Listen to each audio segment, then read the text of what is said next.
الضحی فلا یقربن مصلانا، ایام نحر کے بارے میں، جس کے پاس مال تھا اور اس نے قربانی نہیں کی وہ ہماری عید گاہ کے قریب بھی مت پھٹکے۔ جن علاقوں میں جانوروں کے ذبح کرنے پر پابندی ہے، آپ انڈیا میں جا کے دیکھو، یوٹیوب پہ دیکھو کیسے تڑپ تڑپ کے گائے مر رہی ہیں بھوک پیاس سے، سمجھتے ہو؟ یہ اللہ کی رحمت ہے کہ ابراہیم کی سنت بھی زندہ ہو گئی اور گوشت بھی تازہ تازہ مل گیا اور انسانیت کی خدمت بھی ہو گئی، کروڑوں انسانوں کو روزگار بھی مل گیا۔ اور سب سے زیادہ انڈیا ایکسپورٹ کرتا ہے گائے کا گوشت، جو ہندو کہتا ہے نا گائے ہماری ماں ہے، سب سے زیادہ گائے کا گوشت کہاں سے ایکسپورٹ ہوتا ہے؟ انڈیا میں سب سے زیادہ گائے کٹتی ہے اور ایکسپورٹ ہوتا ہے گوشت۔ تو اگر ان جانوروں کو ذبح کرنا چھوڑ دیا جائے تو یہ بھوکے مریں گے، انسان ان پہ انویسٹ نہیں کرے گا، اور انڈیا میں مرتے ہیں، آپ انہی کے چینلوں پہ جا کے دیکھو، بوڑھی بوڑھی گائے ہو جاتی ہیں، کوئی پوچھنے والا نہیں ہوتا۔ جس سوسائٹی میں آج کل جو لبرل سیکولر کی سوسائٹی، بوڑھی ماں کو لوگ نہیں پوچھ رہے، جو سچی مچی کی ماں ہے، تو گائے جو آپ نے بنائی ہے اپنی ماں جس کو، اس کو کون پوچھے گا؟ وہ قربانی میں کیا ہے؟ بہت سے لوگ اعتراض کرتے ہیں آج قربانی پہ۔ پہلے تو میں قربانی کی فضیلت بتا دوں۔ رسول اللہ صلی اللہ علیہ وسلم نے فرمایا کہ بقرعید کے دن ما عمل ابن آدم احب الی اللہ یوم النحر من احراق الدم او کما قال صلی اللہ علیہ وسلم، اللہ تعالیٰ کو ایام نحر میں، نحر کہتے ہیں قربانی، نحر کے ایام میں جانور کا خون بہانے سے زیادہ کوئی عمل محبوب نہیں ہے۔ مفتی طارق مسعود کے بیانات کے لیے مفتی صاحب کے آفیشیل چینل مفتی طارق مسعود سپیچز کو سبسکرائب کریں۔ الحمد للہ نحمده ونستعینه ونستغفره ونؤمن به ونتوکل علیہ ونعوذ باللہ من شرور انفسنا ومن سیئات اعمالنا، من يهده اللہ فلا مضل له ومن يضلل فلا هادی له، ونشهد ان لا الہ الا اللہ وحدہ لا شریک له، ونشهد ان محمدا عبده ورسولہ صلی اللہ تعالی علیہ وعلی آلہ واصحابہ وبارک وسلم تسلیما کثیرا کثیرا، اما بعد فاعوذ باللہ من الشیطان الرجیم، بسم اللہ الرحمن الرحیم، لن ینال اللہ لحومها ولا دماؤها ولکن ینالہ التقوی منکم، وقال تعالی انا اعطیناک الکوثر فصل لربک وانحر ان شانئک هو الابتر، وقال النبی صلی اللہ علیہ وسلم من کان له مال فلم یضح فلا یقربن مصلانا، او کما قال صلی اللہ علیہ وسلم۔ قرآن مجید کی چند آیات اور نبی صلی اللہ علیہ وسلم کی ایک حدیث پڑھی ہے۔ اللہ تعالیٰ سے دعا ہے اللہ تعالیٰ صحیح طرح سے بات کہنے کی، سننے کی، سمجھنے کی اور عمل کی توفیق عطا فرمائے۔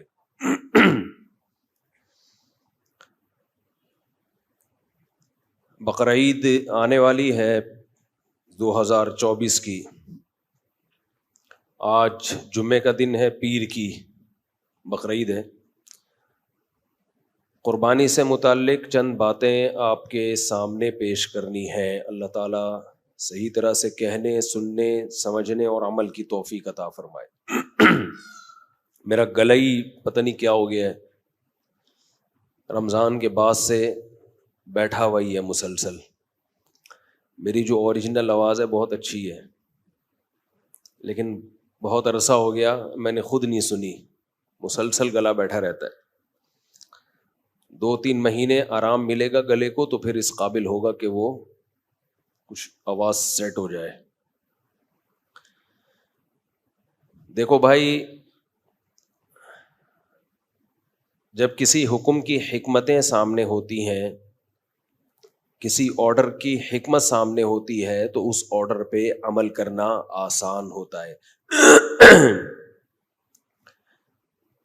جب آرڈر کی حکمت سامنے نہیں ہوتی تو عمل تو انسان کر لیتا ہے لیکن اس میں دلچسپی نہیں رہتی۔ میں نے اس کی مثال دی تھی کہ آپ کو کوئی ڈاکٹر میڈیسن دے اور بتا دے کہ یہ کیسے کام کرتی ہے، تو پھر اس دوا کو کھانے میں ایک موٹیویشن مل جاتی ہے انسان کو. قربانی کیا ہے، حج کیا ہے؟ اللہ تعالیٰ نے انسان کو جو پیدا کیا نا، جو آج ہمارا لبرل سیکولر طبقہ سمجھ نہیں پا رہا ہے اس حقیقت کو، اللہ نے انسان کو پیدا کیا ہے یہ دیکھنے کے لیے کہ یہ مجھے یاد رکھتا ہے یا مجھے بھول جاتا ہے. اللہ کو اس سے کوئی غرض نہیں ہے کہ آپ کتنا ڈالر کما لیتے ہیں، کتنا پیسہ کما لیتے ہیں، کتنا بڑا بحریہ ٹاؤن میں آپ نے گھر بنا لیا. اللہ کو اس سے کوئی غرض نہیں ہے، اور غرض ہو بھی کیوں؟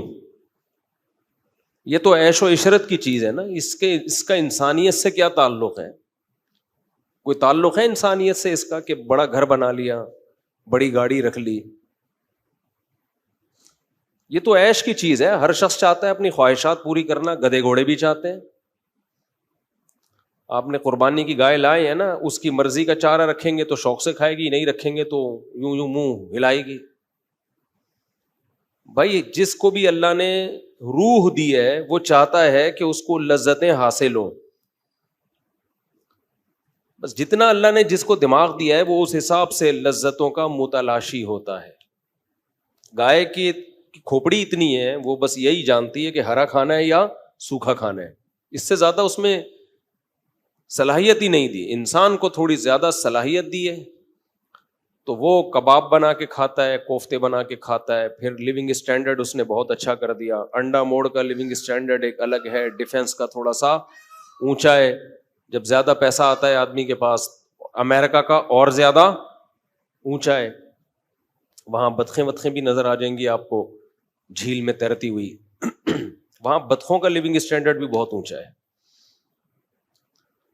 وہاں جو بطخیں ڈکس ہیں نا، ان کا بھی لیونگ اسٹینڈرڈ بہت اونچا ہے. انہیں جو صاف پانی تیرنے کے لیے ملتا ہے وہ ہمیں پینے کے لیے نہیں ملتا. تو ہر نفس خواہشات کا متلاشی، ہر نفس یہ چاہتا ہے میری خواہشات پوری ہوں.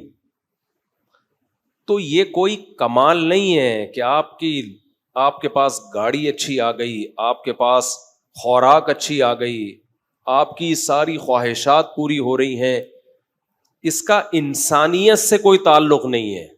اور ہمارے ہاں مادہ پرست انسان نے انسانیت کو پہچاننے کا جو کرائیٹیریا، جو معیار رکھا ہے وہ یہی رکھا ہے کہ اگر کوئی ٹماٹر کی ریڑھی لگا کے بیٹھا ہوا ہے تو وہ انسان نہیں ہے. کوئی ایئر کنڈیشن روم میں کرسی پہ 3 پیس سوٹ ٹائی پہن کے بیٹھا ہوا ہے، عظیم انسان ہے.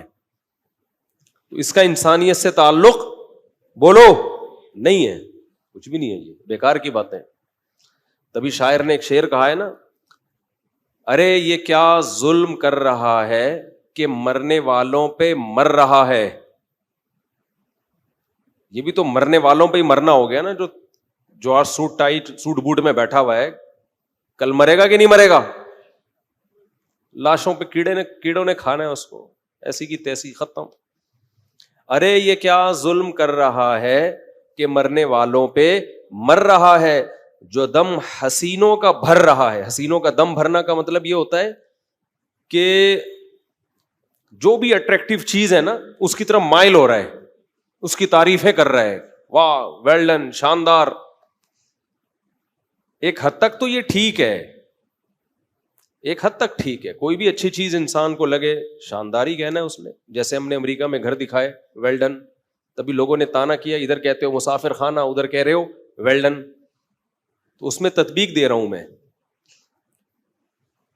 اچھا لگنا برا نہیں ہے، ایک حد تک لمٹ، زیادہ فری نہیں کراؤ. جانا پھٹے پہ ہی ہے، چاہے امریکہ میں رہو، چاہے جاپان میں رہو، چاہے انڈا موڑ پہ رہو، چاہے پٹیل پاڑا پہ رہو. تو ارے یہ کیا ظلم کر رہا ہے کہ مرنے والوں پہ مر رہا ہے، جو دم حسینوں کا بھر رہا ہے. بلند ذوق نظر نہیں ہے. تیری نظر کا جو ذوق ہے نا, تیرا جو ٹیسٹ ہے نا, ٹیسٹ اس کا معیار بہت کم ہے. یہ بالکل ایسے ہے جیسے کسی کو آپ کوئی ایسی خوراک کھلا دیں جس میں بالکل بھی ٹیسٹ نہ ہو, بالکل ٹیسٹ نہ ہو, جلے ہوئے پیاز پڑے ہوئے ہوں اور پرانے آئل میں بریانی پکائی ہوئی ہو کسی نے, اس میں جلے ہوئے پیاز اور دیگ کی کھرچن زیادہ اس میں, اور کسی کو دے دیں آپ, وہ نوالے بھر بھر کے کھا رہا ہو, کہہ رہے یار ایسا ٹیسٹ آج تک میں نے نہیں دیکھا. لوگ کیا کہیں گے, تیرا جو ذوق ہے نا وہ بہت ہی خراب ہے. اس کو آپ بولیں گے یہ تو ہماری بلی شوق سے نہیں کھاتی جسے تو نوالے بھر بھر کے کھا رہا ہے, لگتا ہے تو نے کبھی دیگ کی بریانی دیکھی نہیں ہے. سمجھتے نہیں ہو میرا خیال ہے. تیرا جو نظر کا جو ٹیسٹ ہے نا وہ معیاری نہیں ہے. اور مزہ, ایک اور شعر آ رہا ہے ذہن میں, وہ فریب خوردہ ہے تو اس سے میچ نہیں کرتا, تھوڑا شعر اچھا ہے, اب کیا کریں. بعض دفعہ وہ اس موضوع سے میچ نہیں کر رہا ہوتا, لیکن میں نکال لوں گا اس کو, میچنگ نکال لوں گا میں. وہ کہتے ہیں نا, وہ فریب خوردہ شاہی جو پلا ہو کرگسوں میں, اسے کیا خبر کہ کیا ہے راہ و رسم شاہ بازی. بڑا خاندانی شعر ہے. دیکھو شاہین جو شہباز جسے کہتے ہیں نا, اس کا اسٹائل ہی نرالا ہوتا ہے. وہ گندی چیزوں پہ نظر نہیں ڈالتا. گدھ کا کام ہے مردار, جو بحریہ ٹاؤن پہ مر رہا ہے نا وہ گدھ ہے, سمجھ رہے ہو. اور جو میرے امریکہ کے ولاگ دیکھ دیکھ کے رالے ٹپکا رہا ہے وہ بھی کیا ہے, گدھ ہے. میں خود نہیں رالے ٹپکائی میں نے, حالانکہ میں تو وہاں موجود تھا. اگر میں رالے ٹپکا رہا ہوتا میں 2 مہینے رہ کر آتا وہاں پہ. میں تو 1 ہفتے میں بھاگ آیا بھائی, اپنا انڈا موڑا یار. بچے تو یہاں ہیں, مرغیاں یہاں ہیں, مرغیاں انڈے یہاں دے رہی ہیں, سمجھ رہے ہو. تو ولاگ جو میں بناتا ہوں وہ دنیا الگ ہے, حقیقت کی دنیا کیا ہے بھائی, الگ ہے. وہ میں دکھاتا بھی اس لیے ہوں کہ دنیا دیکھ کے دنیا سے محبت نہ کرو, پھر فائدہ ہے.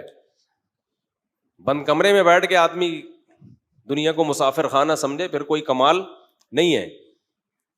اب یہ قربانی پہ بیان ہو رہا ہے, لیکن ابھی لا رہا ہوں میں, اس لا رہا ہوں, پہلے زمین بنا رہا ہوں. پہلے زمین بنے گی, ہل چلے گا اس میں, پرانی جھاڑیاں نکلیں گی. اہل اللہ جو ہے نا, وہ جب مراقبہ کرواتے ہیں نا اللہ کی محبت کا, تو کہتے ہیں پہلے غیر اللہ کی محبت نکالو. پھر وہ مثال دیتے ہیں کہ جب کسان زمین میں پھل بوٹے لگاتا ہے تو خاردار جھاڑیاں پہلے نکالتا ہے. تو یہ دنیا کے گٹر جب تک ابل رہے ہیں نا, بحریہ ٹاؤن جو کھوپڑے کے اندر گھسا ہوا ہے اور اس کے گٹر ابل رہے ہیں, یہ جب تک گٹر نکلیں گے نہیں, نہ اسلام سمجھ میں آئے گا میرے بھائی, نہ اللہ کی محبت آئے گی. اسی پہ مرتا رہے گا, سوٹ بوٹ ٹائی اور گاڑی اور یہ, اور پھر چھچوری باتیں کرے گا کہ امریکہ کی ولاگ دیکھ کے دنیا کی محبت پیدا ہو رہی ہے. تو وہ شعر مکمل کر لوں کہ شاہین جو ہے نا, شاہین شکار کر کے کھاتا ہے نا, اور اس کے شکار کا اسٹائل دیکھو آپ, یوٹیوب پہ دیکھ لو آپ, کیا ایگل بھی ایسا ہی کرتا ہے. کیسے دیکھا ہے نا, ایک بڑی مشہور ویڈیو ہے, ایگل نے جمپ ماری ہے, پانی کے اندر سے سانپ کو پکڑ کے لایا ہے, اور ہوا میں سانپ سے لڑائی ہوئی ہے, ایسے پکڑا ہے پنجوں سے, اس کی فائٹ ہوا میں ہو رہی ہے اتنے لمبے سانپ سے. سانپ کوشش کر رہا ہے ڈسنے کی, اس نے منہ سے اس کو دبوچا ہوا ہے, اور اپنے لیے نہیں کر رہا یہ کام, اپنے بچوں کے لیے. کتنی محنت سے ہوا میں لڑائی, فضائی جنگ ہو رہی ہے باقاعدہ, اور اس کو اٹھا کے اپنے چھوٹے چھوٹے بچوں کے پاس لے کر پھر اس کا سر کھول کے بھیجا اپنے بچوں کی خدمت میں پیش کرتا ہے کہ بیٹا آپ کے لیے آج باربیکیو کا ہم نے انتظام کیا, کوئلے ویلے لے آؤ. یہ اسٹائل کس کا ہے؟ گدھ کا. یہ اسٹائل ہو سکتا ہے؟ گدھ مردوں کے لیے رکھے جاتے ہیں. پارسیوں کے ہاں نا اپنے مردوں کو گدھوں کے حوالے کیا جاتا تھا, اب شاید نہیں کرتے ہوں, تو گدھ مردار کھاتا ہے. گندگی صاف کرنے کے لیے شاہین اور ایگل نہیں رکھا جاتا. میں نے پاناما کے ساحل میں دیکھا بڑی صفائی ستھرائی. مچھلی مارکیٹ میں کبھی آپ ہمارے ہی مارکیٹوں میں گزریں تو پہلی دفعہ جب کوئی گزرے گا تو بے ہوش ہو جائے گا. ہم تو عادی ہو گئے ہیں اس لیے اب بے ہوش نہیں ہوتے. اتنا گند. میں پاناما کی مچھلی مارکیٹ میں گیا تو گند نہیں ہے, گدھ رکھے ہوئے انہوں نے, ذرا سی کوئی گندگی ہوگی گدھ اٹھا کے کھا لے گا. اب ہوا یہ کہ شاہین کا بچہ غلطی سے گدھوں میں کہیں گر گیا آ کے, اور گدھوں کے اندر رہنا شروع کر دیا اس نے. وہ اپنے آپ کو کیا سمجھنے لگا؟ بولو, گدھ.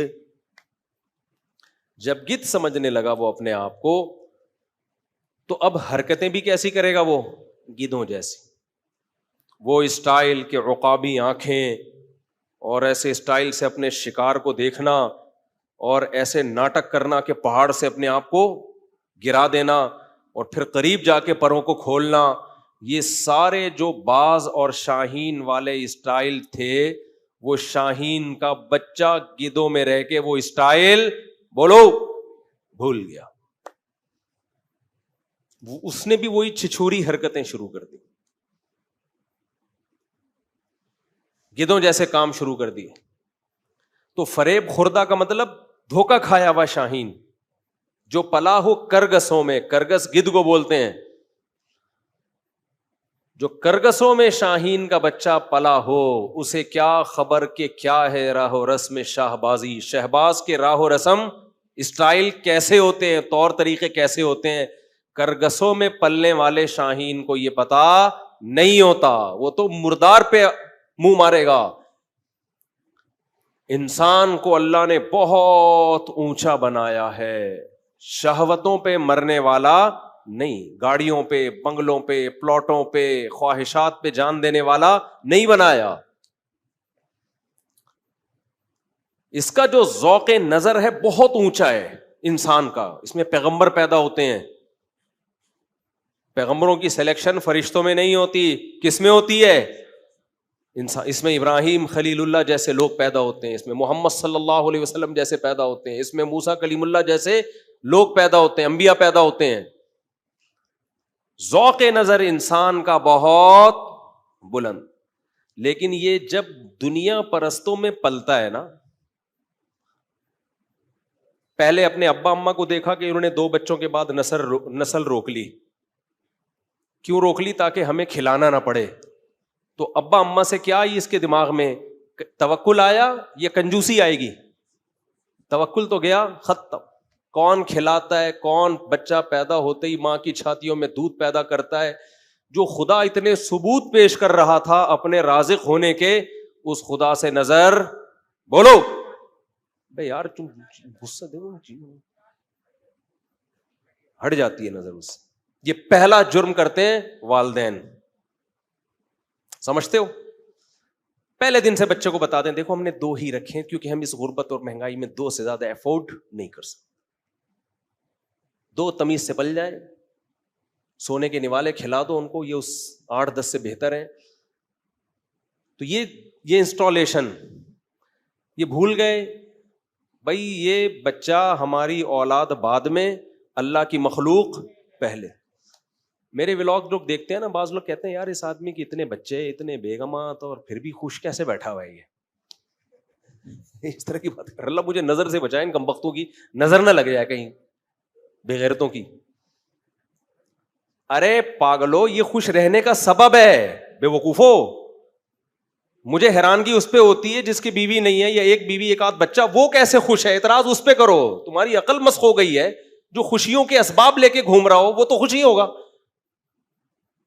یعنی کیسا میڈیا نے کھوپڑی کو آؤٹ کر دیا ہے کہ جس کے پاس خوشیوں کے اسباب نہیں ہیں اس کو خوش سمجھ رہے ہیں, اور جس کے پاس خوشیوں کے اسباب ہیں اس کی خوشی پہ حیرانگی ہو رہی ہے, یار یہ خوش کیسے ہے. یہ میڈیا نے تمہاری کھوپڑی کیا کر دی ہے, فیملی پلاننگ والوں نے کھوپڑی آؤٹ کر دی ہے آپ کی. اولاد کو انہوں نے عذاب بنا کے پیش کیا ہے, حالانکہ وہ خوشیوں کا سبب ہے. انہوں نے عذاب بنا کے پیش کر دیا. یہی تو ہم تمہیں 20 سال سے چیخ رہے ہیں کہ اپنے سافٹ ویئر ٹھیک کرو, انگریز کی باتوں میں مت آؤ. انگریز فطرت کا باغی ہے, دشمن ہے. ان کا اپنا فیملی سسٹم برباد. گدے گھوڑے کتوں سے محبت جو قوم کر رہی ہے انسانوں کو چھوڑ کر, تم ان سے سیکھ رہے ہو یار فطرت. جو LGBT کو فروغ دے رہے ہیں وہ تمہیں بتائیں گے فطرت کیا ہے. دماغ خراب کر دیا یار. یا تو میں پاگل ہوں یا سارے پاگل ہیں بھائی, یا تو مجھے بھی اپنے جیسا بنا لو. پھر وہ لطیفہ یاد آتا ہے, کیا کریں یار, ابھی قربانی پہ بات کرنی ہے پھر کیا کریں, لیکن سمجھانا پڑے گا.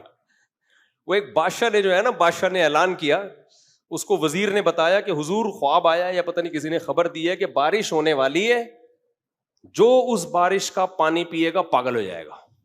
اور بارش کا پانی تو ظاہر ہے زمین میں جائے گا, نہروں میں جائے گا, سب کو کچھ نہ کچھ ملے گا. تو حضرت پورا ملک پاگل ہونے والا ہے, کیا کریں؟ بادشاہ نے کہا تو بڑا عقل مند وزیر ہے, بتا مشورہ دے. وزیر نے کہا ہم اپنے لیے ایک بہت بڑا تالاب بناتے ہیں, اس میں 50-60 سال کا پانی اسٹور کر لیتے ہیں, ہم دونوں وہیں سے پیا کریں گے چپکے چپکے, ٹھیک ہے نا؟ ہم دونوں کیا کریں گے؟ چپکے چپکے وہیں سے پیئیں گے. اچھا, میں جو خوش نظر آتا ہوں نا, الحمدللہ میں خوش ہوں بھی, لیکن اس کا یہ مطلب نہیں ہے کہ میں یہ سمجھتا ہوں کہ اللہ مجھ سے خوش ہے. یہ خوشی استدراج بھی ہو سکتی ہے, بعض دفعہ ڈھیل ہوتی ہے اللہ کی طرف سے, تو ہمیں نہیں پتا آخرت میں کیا ہونے والا ہے ہمارے ساتھ, تو اس لیے ڈرتے بھی ہیں. لیکن یہ ضرور بتاتے ہیں کہ تم لوگ جس چیز کو خوشی کا سبب سمجھتے ہو وہ خوشی نہیں ہے, وہ ٹینشن کا سبب ہے. اس میں تمہیں کتے پالنے پڑیں گے ٹینشن دور کرنے کے لیے. اللہ پہ توکل کرو, اعتماد کرو. رزق کس کے ہاتھ میں ہے؟ خدا کی قسم اللہ پہ اعتماد کے بعد جینے کا مزہ, اتنا مزہ ہے نا, ٹینشن ختم. خالق وہ ہے رازق, پھر وہ کھلائے تو بھی خوش, نہیں کھلائے تو بھائی کوئی بات نہیں. جب وہ نہیں کھلا رہا تو کیا زبردستی چھینو گے؟ پھر صبر کرو یار, صبر کرو. نہیں کھلا رہا تو کیا کریں ہم, زبردستی تھوڑی چھین, لیکن اس کے حکم کے اگینسٹ نہیں جائیں گے ہم. بعض دفعہ اللہ کسی کو زیادہ دیتا ہے, کسی کو کم دیتا ہے, تو نسل تھوڑی روکی جائے گی اس بیس پہ, یہ تو اللہ پہ الزام ہے. تو وہ بادشاہ سلامت نے بولا کہ وزیر نے بولا ہم اپنے لیے بہت بڑا تالاب ایک بنا لیتے ہیں, بہت بڑا تالاب ہوگا نا. بیچ بیچ میں چیزیں یاد آ رہی ہیں نا, بھول نہ جاؤں. یعقوب علیہ السلام کی دوسری زوجہ سے بچہ پیدا ہوا, یوسف علیہ السلام. اس نے ٹینشن دی کہ نہیں دی؟ دی. ہو سکتا ہے فیملی پلاننگ والے وہاں کہتے کہ دیکھو یہ ہوتا ہے, تھوڑے بچے پل رہے تھے نا آرام سے, ایک اور آ گیا تو کتنے مسائل ہو گئے, بھائیوں نے حسد کر کے کنویں میں ڈال دیا. 2 ہی بچے ہوتے تو یہ کنویں والی ٹینشن سے آپ زندگی بھر کے لیے محفوظ رہتے. کیا خیال ہے بھائی؟ کہتے کہ نہیں کہتے؟ دیکھو ان کے 1-2 بچہ ہے, ان کو نہ خواب آیا اس ٹائپ کا, کوئی 11 ستارے سردا کر رہے ہیں, کیا خیال ہے؟ نہ اس ٹائپ کی کوئی ٹینشن ہے ان کے گھر میں. ایک تھا آرام سے پل کے ختم کہانی. آپ کے اتنے بچے تو پھر اس میں باقیوں نے حسد کیا ان سے, اور کنویں میں, اور فلانا ڈمکانا. یعقوب علیہ السلام کے سامنے آپ یہ تقریریں کرتے تو وہ ان تقریروں کو کبھی بھی درست نہیں مانتے. کہتے بھائی اللہ کا حکم ہے نسل بڑھاؤ, آزمائشیں کس کے ہاتھ میں ہیں؟ دنیا دارالامتحان ہے بھائی, آزمائش آ گئی صبر کرو. تو صبر کا کیسا صلہ ملا؟ اور اگر وہ آپ کی باتوں میں آ کے دوسری شادی نہ کرتے, اولاد نہ ہوتی, تو یوسف جیسے اولاد بھی نہ ملتی ان کو. تو کہتے ہیں مجھے تو اس دوسری زوجہ سے جو میرا بیٹا پیدا ہوا, بعض دفعہ پہلی سے ہوتا, ایسی اولاد مل جاتی ہے. کہتے ہیں مجھے تو قرآن میں ذکر ہی یوسف کے عنوان سے اللہ نے میرا اہتمام سے ذکر کیا ہے. تو ہم نے اللہ پہ توکل کرنا ہے, نتائج کس کے ہاتھ میں چھوڑنے ہیں؟ اللہ کے ہاتھ میں. ہم سیکولر لبرل لوگ نہیں ہیں, انگریز نہیں ہیں, ہم اللہ کو ماننے والے ہیں. قربانی ہمیں یہی تو سکھاتی ہے. ابھی آ رہا ہوں اس طرف میں انشاءاللہ, پہلے یہ لطیفات ختم ہو جائے. تو اب ظاہر تالاب میں پانی جمع کرنے میں ٹائم لگے گا نا, تو میں نے بادشاہ کو ٹائم دیا ہوا ہے کہ اتنی دیر میں آپ تالاب میں, تاکہ میں 2-3 چٹکلے سنا دوں. ابھی جمع کر رہے ہیں وہ لوگ پانی. تو اتنا پانی جمع کر لیا 50-60 سال کے لیے کافی. بارش ہوئی, پبلک ساری پاگل ہو گئی, اور بادشاہ وزیر چھپ چھپ کے وہاں سے پانی پیتے رہے. اب ہوا یہ کہ چونکہ ساری پبلک پاگل ہو گئی, بادشاہ وزیر پاگل نہیں ہوئے, تو پوری پبلک کو پاگل کون لگے گا؟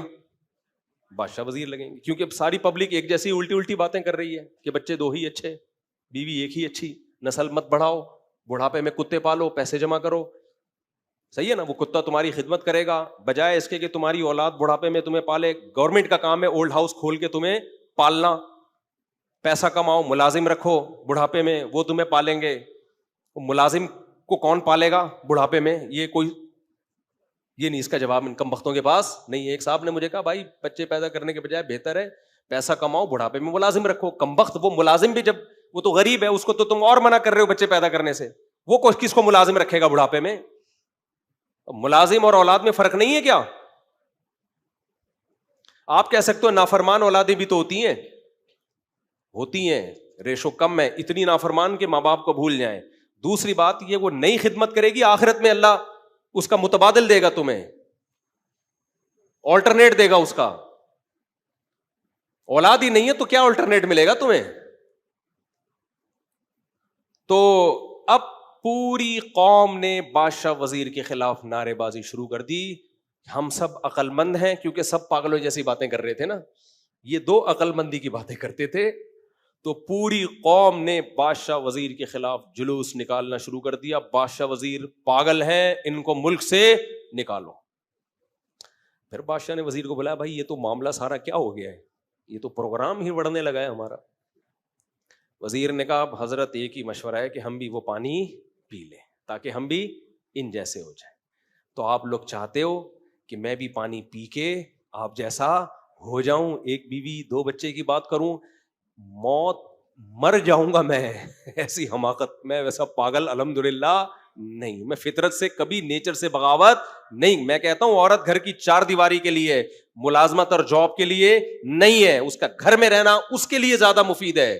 یہ لبرل سیکولر طبقے نے نکالا ہے عورتوں کو گھروں سے باہر, اس میں آپ کا بیڑا بعد میں غرق ہوگا, عورت کا بیڑا پہلے غرق ہوگا. ہماری دادیاں نانیاں جن کو کچھ بھی نہیں آتا تھا, عیش والی زندگی گزاری ہے انہوں نے گھروں کے اندر رہ کر, اپنی اولادیں پوتے نواسوں بہووں دامادوں میں. اور آج کی ایجوکیٹڈ خاتون, پڑھی لکھی خاتون جو اچھے جاب کر رہی ہے, خدا کی قسم 50-55 کے بعد ان کی زندگی ایسی بدترین زندگی ہوتی ہے کہ قابل ترس ہوتی ہے, اور ترس کھانے والا بھی کوئی نہیں ہوتا. نیچر سے کب کیوں بغاوت کر رہے ہو؟ یہ تو شکر ہے ہم اس سیکولر لبرل لوگوں کے باتوں میں نہیں آتے, کیونکہ ہمارے پاس مذہب ہے, اسلام ہے, ورنہ ہم بھی وہی احمقوں والی باتیں شروع کر دیتے. ہر کمپنی میں حکم دیا جا رہا ہے کہ لڑکیوں کو بھی رکھو, یہ لا ہے. کمپنی والے کہتے ہیں ہم جب خواتین کو رکھتے ہیں بہت دفعہ کام ویسا نہیں مل رہا ہوتا جیسے آدمیوں کو رکھ کے ملتا ہے. ڈانٹ ہم ان کو سکتے نہیں ہیں, سختی ہم ان پہ کر نہیں سکتے, ہیرسمنٹ کا کیس بن جاتا ہے. ارے کمبختو, یہ گھروں کی زینت بناؤ, 2-3 شادیوں کا رواج سوسائٹی میں ڈالو تاکہ ہر عورت کو اچھا شوہر ملے. یہ اس کی نیچر ہے, اس کو مرد چاہیے زندگی میں. انگریز نے کیا کیا, زنا کو عام کر دیا. انگریز نے اس طور پہ نیچر سے بغاوت نہیں کی کہ بھئی عورت کو مرد ہی نہیں چاہیے, اس نے کہا گدھے گھوڑوں والا سیٹ اپ بنا دیا اس نے. ٹھیک ہے بھائی, یا تو آپ یہ گدھے گھوڑ والا سیٹ اپ قبول کر لو اپنی سوسائٹی کے لیے. جب یہ نہیں کر سکتے کیونکہ اس کے بہت خطرناک نقصانات ہیں, تو پھر وہی جو اسلام کا حکم ہے, بچی بالغ ہو کہاں بھیجو اس کو, اس کے گھر بھیجو. یہ نیچرل ہے, اس میں سکون ہے. اول نظر میں لگے گا ظلم ہے, لیکن حقیقت میں کیا ہے, یہ سکون کی زندگی ہے. صدیوں سے مسلمان یہی زندگی گزارتے آ رہے ہیں. وہ ایک پاگل کا بیان آیا تھا کہ عورت جو ہے نا, وہ اس کو آپ جاب دلائیں, کہیں اس کو طلاق ہو گئی تو کہاں سے کمائے گی, بیوہ ہو گئی. طلاق ہو گئی یا بیوہ ہو گئی, پہلی بات اگر طلاق نہیں ہوئی نا تو اسی بیس پہ طلاق ہوگی, اس کو اس میں برداشت ہوگی تو آنکھوں میں آنکھیں ڈال کے بات کرے گی مرد کے. آپ کہہ سکتے ہیں مرد کے ماتحت نہیں ہوگی, تو ماتحت نہ ہونے کا نقصان ہوگا اس کو. نقصان کیا ہوگا, مرد چھوڑ دے گا اس کو. جب چھوڑے گا تو کیا اس کو مرد نہیں چاہیے زندگی میں؟ اللہ نے آدم کو پہلے پیدا کیا, ہوا کو بعد میں.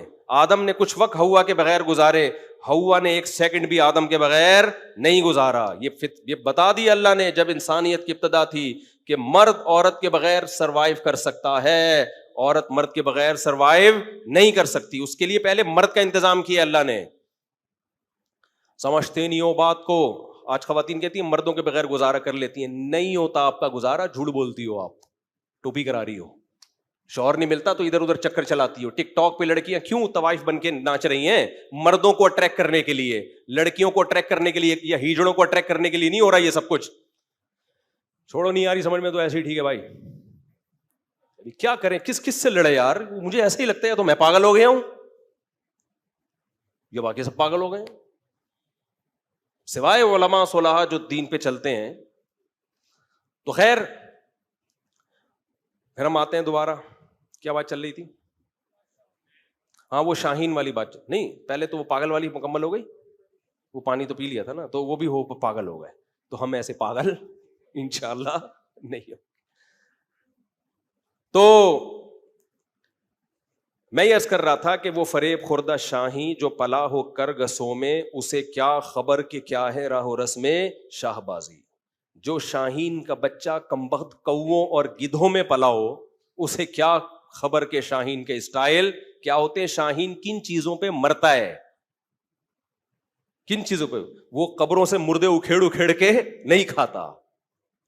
تو اسی طرح اللہ نے انسان کو ذوق نظر بہت بلند. پہلا انسان ایک پیغمبر تھا, آدم علیہ السلام پیغمبر تھے, نوح علیہ السلام, ابراہیم علیہ السلام, جنہوں نے اپنے بیٹے کو ذبح کرنے کے لیے لٹا دیا تھا اللہ کی خاطر. تو انسان کا ذوق نظر بہت بلند. لیکن وہ کرگسوں میں جب پلتا ہے, دنیا پرستوں میں پلتا ہے, تو سب سے پہلے اپنے ماں باپ کو دیکھتا ہے. میرے ابا اماں نے نسل روکی تاکہ ہمیں ان کو کھلانا نہ پڑے, سارے پیسے ہم ہی کھا جائیں.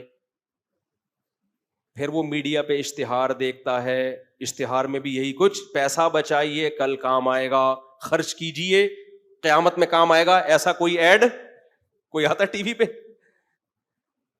ہے بھائی؟ جتنے موٹیویشنل اسپیکر ہیں پیسہ کمانے کے طریقے بتا رہے ہیں, خرچ کرنے کا طریقہ بتاتے نہیں ہیں. بتاتے ہیں تو وہ اتنی ہلکی موٹیویشن ہوتی ہے کہ اس سے سوائے 5-10 روپے کے آپ کی جیب سے کچھ نکلتا نہیں ہے. سمجھتے ہو گے نہیں سمجھتے؟ تو ہر جگہ جب انسان یہی کرگسوں میں رہے گا تو دنیا مردار کی محبت کے گٹر اس کے دل میں ابلنا شروع. دل میں یا تو چشمے ابلتے ہیں اللہ کی محبت کے, یا دنیا مردار کے گٹر ابلتے ہیں. سمجھ رہے ہو؟ دنیا مردار کے چشمے نہیں ہوتے, گٹر ابل رہے ہوتے ہیں جو انڈا موڑ پہ آپ کو نظر آئیں گے. یہ گٹر کم خطرناک ہیں. اگر آپ ایسے علاقے میں رہتے ہو, امریکہ میں, جاپان میں, سوئٹزرلینڈ میں, جہاں خوبصورت چشمے ابل رہے ہوں, لیکن آپ کے دل میں دنیا کی محبت کے گٹر ہوں, تو اس سے اچھا وہ انڈا موڑ ہے جس میں گٹر ابل رہے ہوں لیکن دل میں اللہ کی محبت کے چشمے ابل رہے ہوں. پہلے کس کی حفاظت کرنی ہے میرے بھائی؟ دل کی. یہی تو سوچ کے ہماری گورنمنٹ ہمارے گٹر کے ڈھکن نہیں لگاتی, صحیح ہے نا؟ ہماری گورنمنٹ کو یہ مضمون پتہ ہے کہ اصل کیا ہے, دل. تو ان کو کہنا چاہیے دل میں اللہ کی محبت کے چشمے ابل رہے ہوتے تو گٹر کے ڈھکن لگے ہوئے ہوتے. اس کا بھی اللہ کی محبت سے بہت گہرا تعلق ہے. خیر, تو جب کرگسوں میں پلے بڑھے تو محبت کس کی پیدا ہوگی؟ اسٹائل کون سا آئے گا؟ گدھوں والا. بحریہ ٹاؤن کے پلاٹوں پہ مر رہا ہے, یہ دیکھ رہا ہے کہ 10 کروڑ کا پلاٹ ہے, 1 ارب کا پلاٹ ہے. یہ نہیں دیکھ رہا کہ جو پورا ٹاؤن بنانے والا ہے کل وہ بھی پھٹے پہ لیٹا ہوا ہوگا. کیا خیال ہے؟ وہ بغیر جیب کے کفن پہنا کے اس کو بھی لٹایا جا رہا ہوگا, اور بزبان حال کہہ رہا ہوگا میرا تو بحریہ ٹاؤن کا پورا پروگرام ہی بڑھ گیا. کہہ رہا ہوگا کہ نہیں کہہ رہا ہوگا؟ میرا تو, تم 2 پلاٹ پہ مر رہے ہو, یہ تو بنانے والا میں ہوں. اللہ زندگی دے اس کو, ہم کوئی اس کے دشمن نہیں ہے. ہو سکتا ہے کل ہم بھی خرید رہے ہوں, خریدنا منع تھوڑی ہے, دل لگانا منع ہے.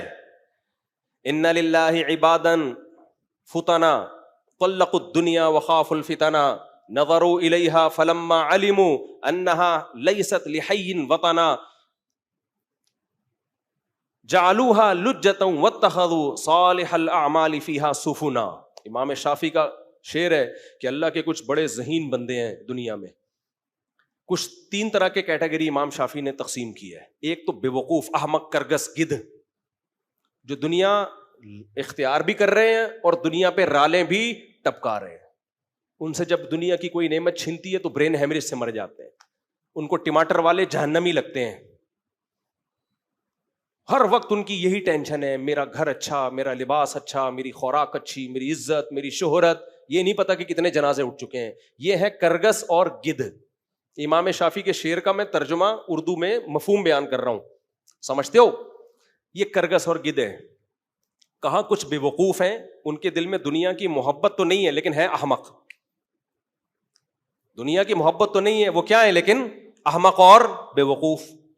یہ وہ ہیں جنہوں نے دنیا کو بالکل ہی لات مار دی ہے اور جنگلوں میں نکل گئے, بالکل دنیا چھوڑ دی انہوں نے. جیسے عیسائیوں میں راہب آپ کو ملیں گے, ہندوؤں میں پنڈت بہت سے ایسے ہیں, سلے ہوئے کپڑے نہیں پہنتے اور گوشت نہیں کھاتے, ساری زندگی کھیرے ککڑیوں پہ گزارا کر دیتے ہیں. ٹماٹر ان کی فیوریٹ ڈش ہے, ان کی بقرعید بھی ٹماٹر سے ہی گزرتی ہے.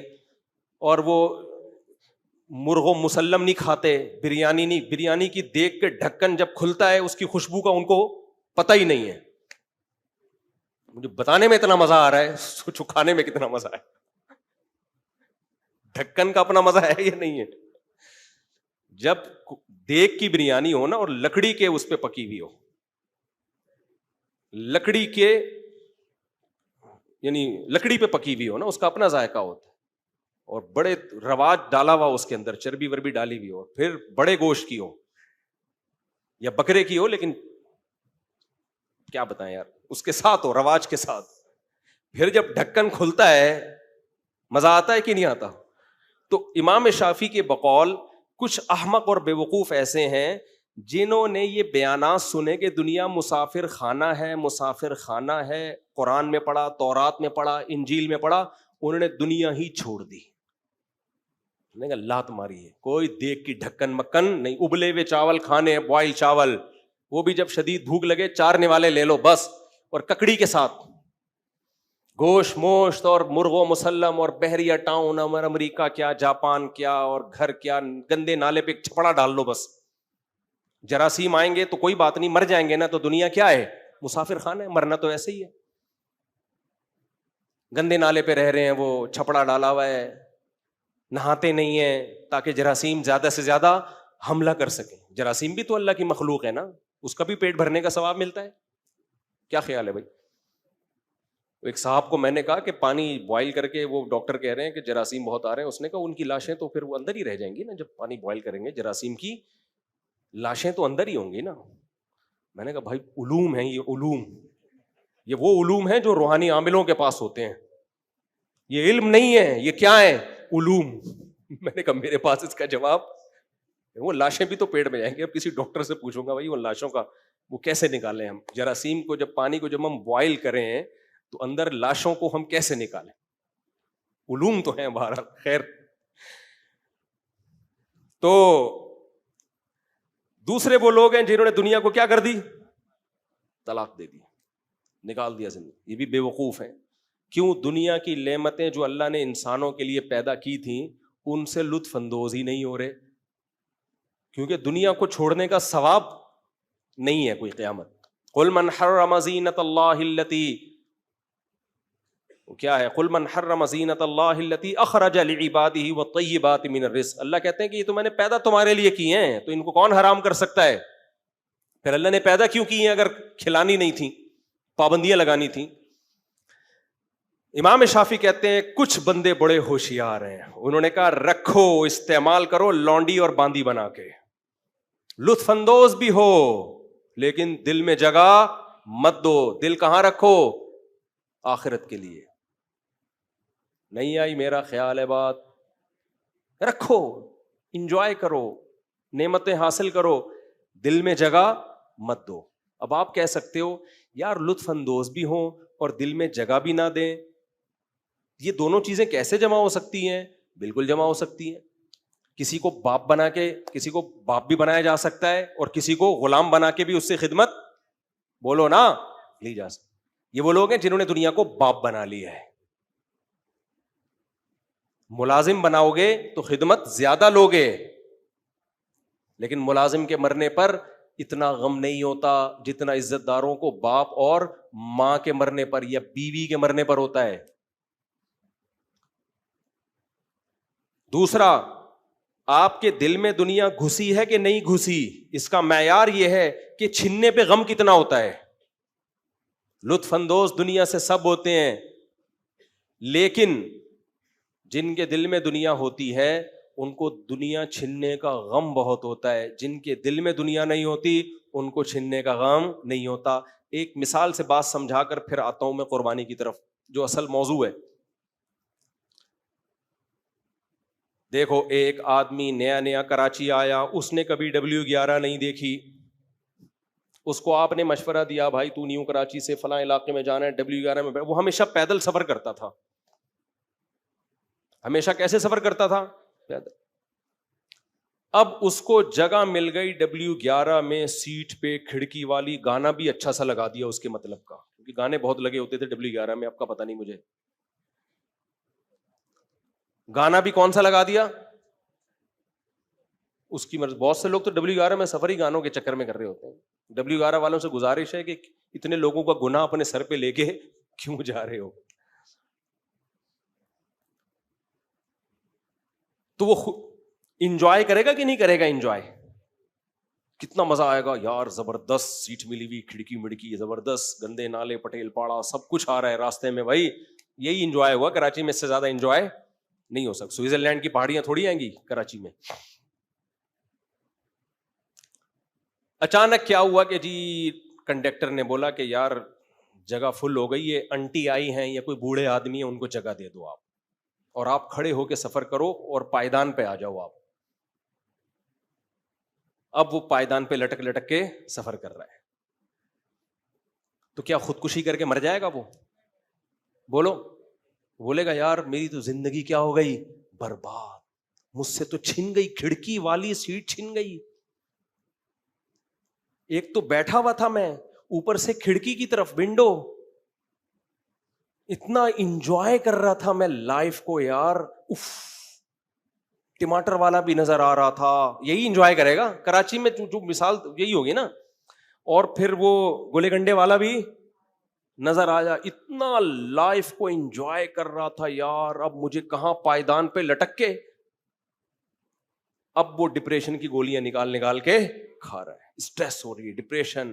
فون کر رہا ہے, ڈاکٹر صاحب میری زندگیوں میں رنگینیاں ختم. ڈاکٹر اگر اسی جیسا بے وقوف ہوگا تو اس کو میڈیسن لکھ کے دے دے گا, اور اگر تھوڑی سی کھوپڑی ہے تو ڈاکٹر اس سے پوچھے گا ٹینشن کس بات کی ہو رہی ہے, کہے گا حضرت میں پائیدان پہ سفر کر کے جا رہا ہوں, کھڑکی والی جگہ پہ تھا, ونڈو سیٹ ملی ہوئی تھی, اب کس پہ آ گیا ہوں؟ پائیدان پہ. تو ڈاکٹر بولے گا کتنے دنوں کے لیے تو پائیدان پہ کھڑا رہے گا؟ سر دنوں کے لیے تو نہیں, آدھے گھنٹے بعد میں نے گرو مندر پہ, پتہ نہیں W11 گرو مندر جا رہی کہ نہیں جا رہی, گرو مندر پہ اتر جاؤں گا میں. تو ڈاکٹر کہے گا بے وقوف آدمی, تو آگے جب گرو مندر پہ تو نے اترنا ہی ہے تو تھوڑی دیر صبر کر لے, کیونکہ جو سیٹ پہ بیٹھا ہوا ہے, جو تیری سیٹ جس نے لے لی ہے, وہ بھی گرو مندر پہ ہی اترے گا, آگے زیادہ سے زیادہ تھوڑا اور اگلے اسٹاپ پہ اتر جائے گا. تو ایسا کر, تو ڈپریشن کی گولی مت کھا, تو کسی پاگلوں کے ہسپتال میں ایڈمیشن لے لے. تیری کھوپڑی کیا ہو گئی ہے؟ آؤٹ ہو گئی ہے. یہ تیری کھوپڑی کے سافٹ ویئر ہی چینج کرنے پڑیں گے.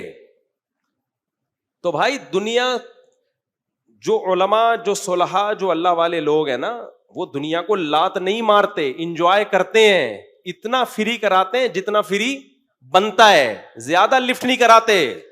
یہی وجہ ہے کہ ان سے دنیا چھن جائے تو ٹینشن میں نہیں جاتے, ان کو محبت ہی نہیں ہے. چھن گئی تو چھن گئی, کوئی بات نہیں بھائی, سفر ہے, آگے پھٹا ہے, آگے کیا ہے, تھوڑے دنوں میں بعد کیا ہے, پھٹا ہے, جنازہ ہے, قبر ہے, پھر لٹا کے نکل لیں گے پتلی گلی سے, ختم قصہ. 3 دن تک رونا دھونا, بہت زیادہ قریبی رشتے دار 1 سال تک عید بقرعید پہ یاد کریں گے, ابا تھے اب نہیں ہے, اس کے بعد کہانی ختم. تو قصہ ہی ختم ہونے والا ہو یار. مجھے لوگ بہت بول رہے ہوتے ہیں کہ اب آپ اپنا گھر بنا لیں, ذاتی گھر. میں نے کہا اب تو ویسے ہی نہیں بناؤں گا میں. اب بچوں کے لیے کوئی سوچ کے بنا لے تو الگ بات ہے. میں نے کہا اب تو ہماری آدھی سے زیادہ زندگی کیا ہو گئی ہے, جب آدھی سے زیادہ زندگی بغیر گھر کے گزار لی, اب مجھے اتنی بڑی حماقت لگتی ہے نا اس عمر میں اپنا گھر بنانا. وہی بات ہے, یا تو میں پاگل ہوں یا آپ بولو گے یار اسی عمر میں تو لوگ گھر بنا رہے ہوتے ہیں. میں اگر بناؤں گا بچوں کے لیے تو سوچ کے بنا لوں گا, چلو یار مر آ گیا, اب اللہ نے اگر مجھے گنجائش دی ہے چلو یار ان کے لیے بنا دو. اگر بنایا ان کے لیے بحریہ ٹاؤن میں لے لو یار, مر آ گئے تو بےچارے کچھ بیچ باچ کے کچھ کر لیں گے. اگر اللہ نے گنجائش دی ہے, نہیں دی ہے تو یہ بھی نہیں سوچو, اور اگر دی ہے تو اس عمر میں یہ سوچا جا سکتا ہے, اپنے لیے نہیں سوچا جا سکتا. میری رائے یہی ہے. ابے آدھی سے زیادہ زندگی گزر گئی ہے تو اب کیا ہے یار, اب کیا اتنے کروڑوں روپے میں اینٹوں میں ٹھوپ دوں یار, میں پاگل ہوں. آپ بولو گے ہاں آپ پاگل ہو. کمنٹس میں آ رہا ہوگا کہ یہ مولوی بہت خطرناک ہے, ایسے اس طرح کے بیانات میں نا لوگ لکھ رہے ہوتے ہیں کہ یہ تمہیں گھر بنانے سے روک رہا ہے. سمجھتا نہیں ہے بات کو. وجہ اس کی ہے بھائی آدھی سے زیادہ زندگی گزر چکی, اور یہ بھی کنفرم نہیں ہے کہ آدھی سے زیادہ گزرنا تو کنفرم ہے, پھر آدھی سے زیادہ کتنی 75% کی 80% کی 90%, یہ کنفرم نہیں ہے. اتنا تو کنفرم ہے کہ آدھی سے زیادہ گزر گئی ہے. ساری زندگی گزار لی, اب کیا کرنا ہے بھائی, کیا خیال ہے بھائی؟ تو چلتے پھرتے ہی زندگی گزار لو. فری پھوکٹ میں مل رہا ہو تو لے لو, 5-10 ہزار کا مل رہا ہے تو بھی ٹھیک ہے. اتنے کروڑوں روپے پھونک دو یار اپنے لیے. ہاں اپنے بیوی بچوں کے لیے اس عمر میں کر لے اگر اللہ نے گنجائش دی ہے تو ٹھیک ہے. اپنے لیے تو بے وقوفوں والی بات. اتنے پیسے کیوں تھوپ دو بھائی, اتنے پیسوں سے کیا کرو, انجوائے کرو. آپ کہہ سکتے ہیں اپنے گھر میں بھی تو انجوائے کرتا ہے, تو کرائے والے گھر میں زیادہ انجوائے کرتا ہے آدمی, واٹ لگاتا ہے اس کی, ٹینشن اس کو دو. آپ نے اپنا گھر کسی کو کرائے پہ دے دیا نا, آپ کے کروڑ روپے لگے, ٹینشن وہ دے گا آپ کو. تو ہمیشہ دوسرے کی حماقت سے فائدہ اٹھایا کرو. اس نے کروڑوں روپے بنائے, آپ چند ہزار کرایہ دے کے فل ٹینشن دو اس کو, کیونکہ جو کرایہ دار ٹائم پہ کرایہ نہیں دیتے, کرایہ بڑھاتے نہیں ہیں. مکان کی ایسی اتنا کمبخت, جب کرایہ دار مکان خالی کر کے جاتا ہے نا, کمبخت نے اتنا کرایہ نہیں دیا ہوتا جتنا مالک مکان کی ریپیئرنگ پہ لگ جاتا, ریپیئرنگ پہ لگا دیتا ہے پیسہ, کخ بھی ہاتھ میں نہیں آتا. خیر اب یہ کہاں میں قصہ لے گیا یار. اب آپ لوگ بولو گے کس قسم کی باتیں مولوی صاحب نے شروع کر دی ہیں. اس قسم کی باتیں ہی بھائی ہم کرتے ہیں, کیا کریں. تو وہ پائیدان پہ جس کو کھڑا کر دیا نا, وہ ٹینشن میں نہیں جائے گا. وہ کہہ رہے تھوڑا مزہ وہاں زیادہ آ رہا تھا, یہاں کیا ہو رہا ہے, تھوڑا کم آ رہا ہے. یہی ہوگا, اس سے زیادہ کچھ بھی نہیں ہوگا. باقی آگے اڈے پہ اتر جائیں گے, قصہ ختم, بھول جائیں گے. کھڑکی والی سیٹ ملی تھی, یا دیکھو جو نیا نیا جہاز میں سفر کرتا ہے نا پہلی دفعہ, وہ ونڈو سیٹ پہ بیٹھتا ہے, بڑا انجوائے کرتا ہے نا وہ. میں اپنے بچوں کو فرسٹ ٹائم جب جہاز میں لے کر گیا, ونڈو سیٹ پہ ان کے پھڈے ہو رہے ہیں, ہمیں تو اچھا لگ رہا تھا. چھوٹی بچیاں کہہ رہی ہوں کہ میں بیٹھوں گی, وہ کہہ رہی میں بیٹھوں گی, پھر ایسا انجوائے کر رہے ہیں, جہاز اڑ رہا ہے. وہ بچے تو بڑا انجوائے کرتے ہیں. اس لیے میں کہتا ہوں جس کے بچے نہیں ہیں اس کی زندگی میں انجوائمنٹ ہے ہی نہیں. اس کے انجوائمنٹ پھر پتہ ہے کیا ہے, سٹے, شراب, کتے, یہ 3 چیزوں سے انجوائے. لڑکیاں زنا کاری والی, اور وہ بھی ایک حد تک ہے, 50 سال کے بعد گولیاں کھا کے جائے گا وہاں بھی, اور اس کے بعد گولیاں بھی جواب دے جائیں گی. بڈھا ہو کے مرے گا سڑی ہوئی موت. تبھی تو میں کہتا ہوں ان ملکوں کا ایک باہر کی دنیا ہے, ایک اندر کی دنیا ہے. اس پہ لبرل لوگ بہت مجھے برا بلا کہتے ہیں, مفتی صاحب بہت مبالغہ کر رہے ہیں. مبالغہ نہیں کر رہے ہم. یہ جو کہتے ہیں نا وہاں بھی بہت لوگ خوش ہیں, یہ مسلم فیملیاں خوش ہیں, کلچر یہی والا رکھا ہوا ہے, اور سہولتیں وہاں والی. پھر وہاں بھی جب خوش ہو گئے امریکہ جاپان میں, جب مذہب ہے آپ کے پاس, تو پھر وہاں آپ یہاں سے یقیناً زیادہ خوش ہو گئے. لیکن اگر مذہب نہیں ہے میرے بھائی, تو پھر وہ تمام تر دنیا کی رنگ رلیاں آپ کے دلوں میں سکون نہیں ڈال سکتی ہے. فطرت سے بغاوت کی تو دنیا میں فطرت انتقام لیتی ہے. تو خیر, تو اللہ چاہتے ہیں کہ یہ بندہ دنیا کو مسافر خانہ سمجھے, اور اللہ نے اس کو پیدا کس کے لیے کیا, بولو, اپنے لیے. تو اللہ کی نظر میں کامیاب انسان وہ ہے جو اللہ کے حوالے کر دے اپنے آپ کو, جس کو عبودیت کہا جاتا ہے. عبد عربی میں غلام کو کہتے ہیں, عابد غلامی کرنے والا, اور عبودیت اس عمل کو, اپنے آپ کو خدا کے, بولو, سپرد کر دینا. تو قربانی کیا ہے؟ آج بہت سارے اعتراضات ہو رہے ہیں. قربانی اصل میں یہ فلسفہ سکھا دیتی ہے کہ اللہ کے حکم کے آگے ہتھیار ڈال دو. اسلام کے نا بہت سارے احکام ایسے ہیں جن میں اللہ صرف یہ دیکھ رہے ہیں عبودیت ہے یا نہیں ہے. غلام میرے قانون کو بلا دلیل فالو کرتا ہے کہ نہیں کرتا. یہ 3 طلاق کا بھی مسئلہ ایسا ہی ہے. بظاہر یہ اول نظر میں بہت عجیب سا لگتا ہے یار، دھر دھر دھر طلاقیں دی، بیوی حرام ہو گئی. لیکن آپ قرآن و سنت اٹھا کے دیکھو نا، اللہ جگہ جگہ کہتے ہیں اللہ کی لمٹ کو کراس مت کرو. جب آپ نے قبول ہے کہا تھا، ایک نامحرم عورت آپ کے لیے محرم بن گئی. کس کے کہنے سے؟ اللہ کے کہنے سے. ایک دفعہ آپ نے قبول ہے بولا، اب آپ نے 3 دفعہ 3 ٹائم ڈیورس کا لفظ زبان سے دے دیا. اللہ کہتا ہے اب اللہ کی حدود کو کراس مت کرو. بہت لوگ روتے پیٹتے آ کے مفتیوں پہ دباؤ ڈالتے ہیں، میرا گھر اجڑ رہا ہے، میں نے غصے میں دے دی، میری بچے الگ ہو رہے ہیں. مفتی قرآن کی آیت سوچتا ہے اگر اس کے دل میں خدا کا خوف ہے. اگر خدا کا خوف نہیں ہے وہ 3 طلاق کو 1 کا فتویٰ دے دے گا. وہ بہت افلاطونیاں بکراتیاں دکھا دے گا وہ آپ کے سامنے. وہ پبلک کو خوش کرنے کے لیے کرے گا بہت سارے کام. خدا کا خوف ہے نا، چاہے اہل حدیث ہی کیوں نہ ہو، اور اس نے دلائل نیوٹرل ہو کے پڑھے ہوں، وہ کبھی بھی 3 طلاق کو 1 نہیں کہے گا. یہاں انسان کو ہتھیار ڈالنے پڑتے ہیں کس کے حکم کے آگے؟ بولو، اللہ کے حکم. غیر مسلم بہت مذاق اڑاتے ہیں، یہ کیا بات ہے 3 دفعہ بول دیا زندگی بھر کا رشتہ ختم. بہت مذاق اڑاتے ہیں. مت جواب دو، بولو یہ ہمارا اور کس کا معاملہ ہے؟ اللہ کا. ان کو الزامی جواب دو. ان کو بولو تمہارے یہاں ڈیورس بہت مشکل ہے، پھر بھی ڈیورس کا ریشو تمہارے یہاں ہم سے زیادہ ہے. تمہارے یہاں تو بہت مشکل ہے اور ہمارے یہاں بہت آسان ہے، پھر بھی ڈیورس کا ریشو بہت کم ہے. کچھ مذہب میں خوبی ہے. تو اللہ کے حکم کے سامنے کیا ڈال دینا ہے بھائی؟ ہتھیار. تو کوئی مفتی جس کے دل میں خدا کا خوف ہوگا نا، وہ کبھی بھی نہیں کہے گا 3 1 ہوتی ہیں. ان کی اپنی ریسرچ ہوتی نہیں ہے، تقلید کر رہے ہوتے ہیں. اور جب اپنی ریسرچ کرتے ہیں ادھوری، تو ہم جب ان کو بولتے ہیں کہ یہ آپ میں یہ سقم ہے، یہ فالٹ ہے، سننے کے لیے تیار نہیں ہوتے.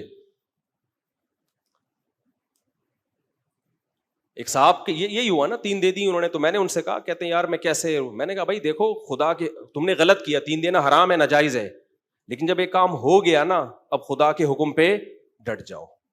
یہی اس کا کفارہ ہوگا. یہی کیا ہوگا؟ کفارہ. اللہ کہے گا میرے حکم کے سامنے ہتھیار ڈال دیے تھے اس نے، بس. تو عبودیت کا مطلب اپنی رائے کو اللہ کی رائے میں فنا کرنا.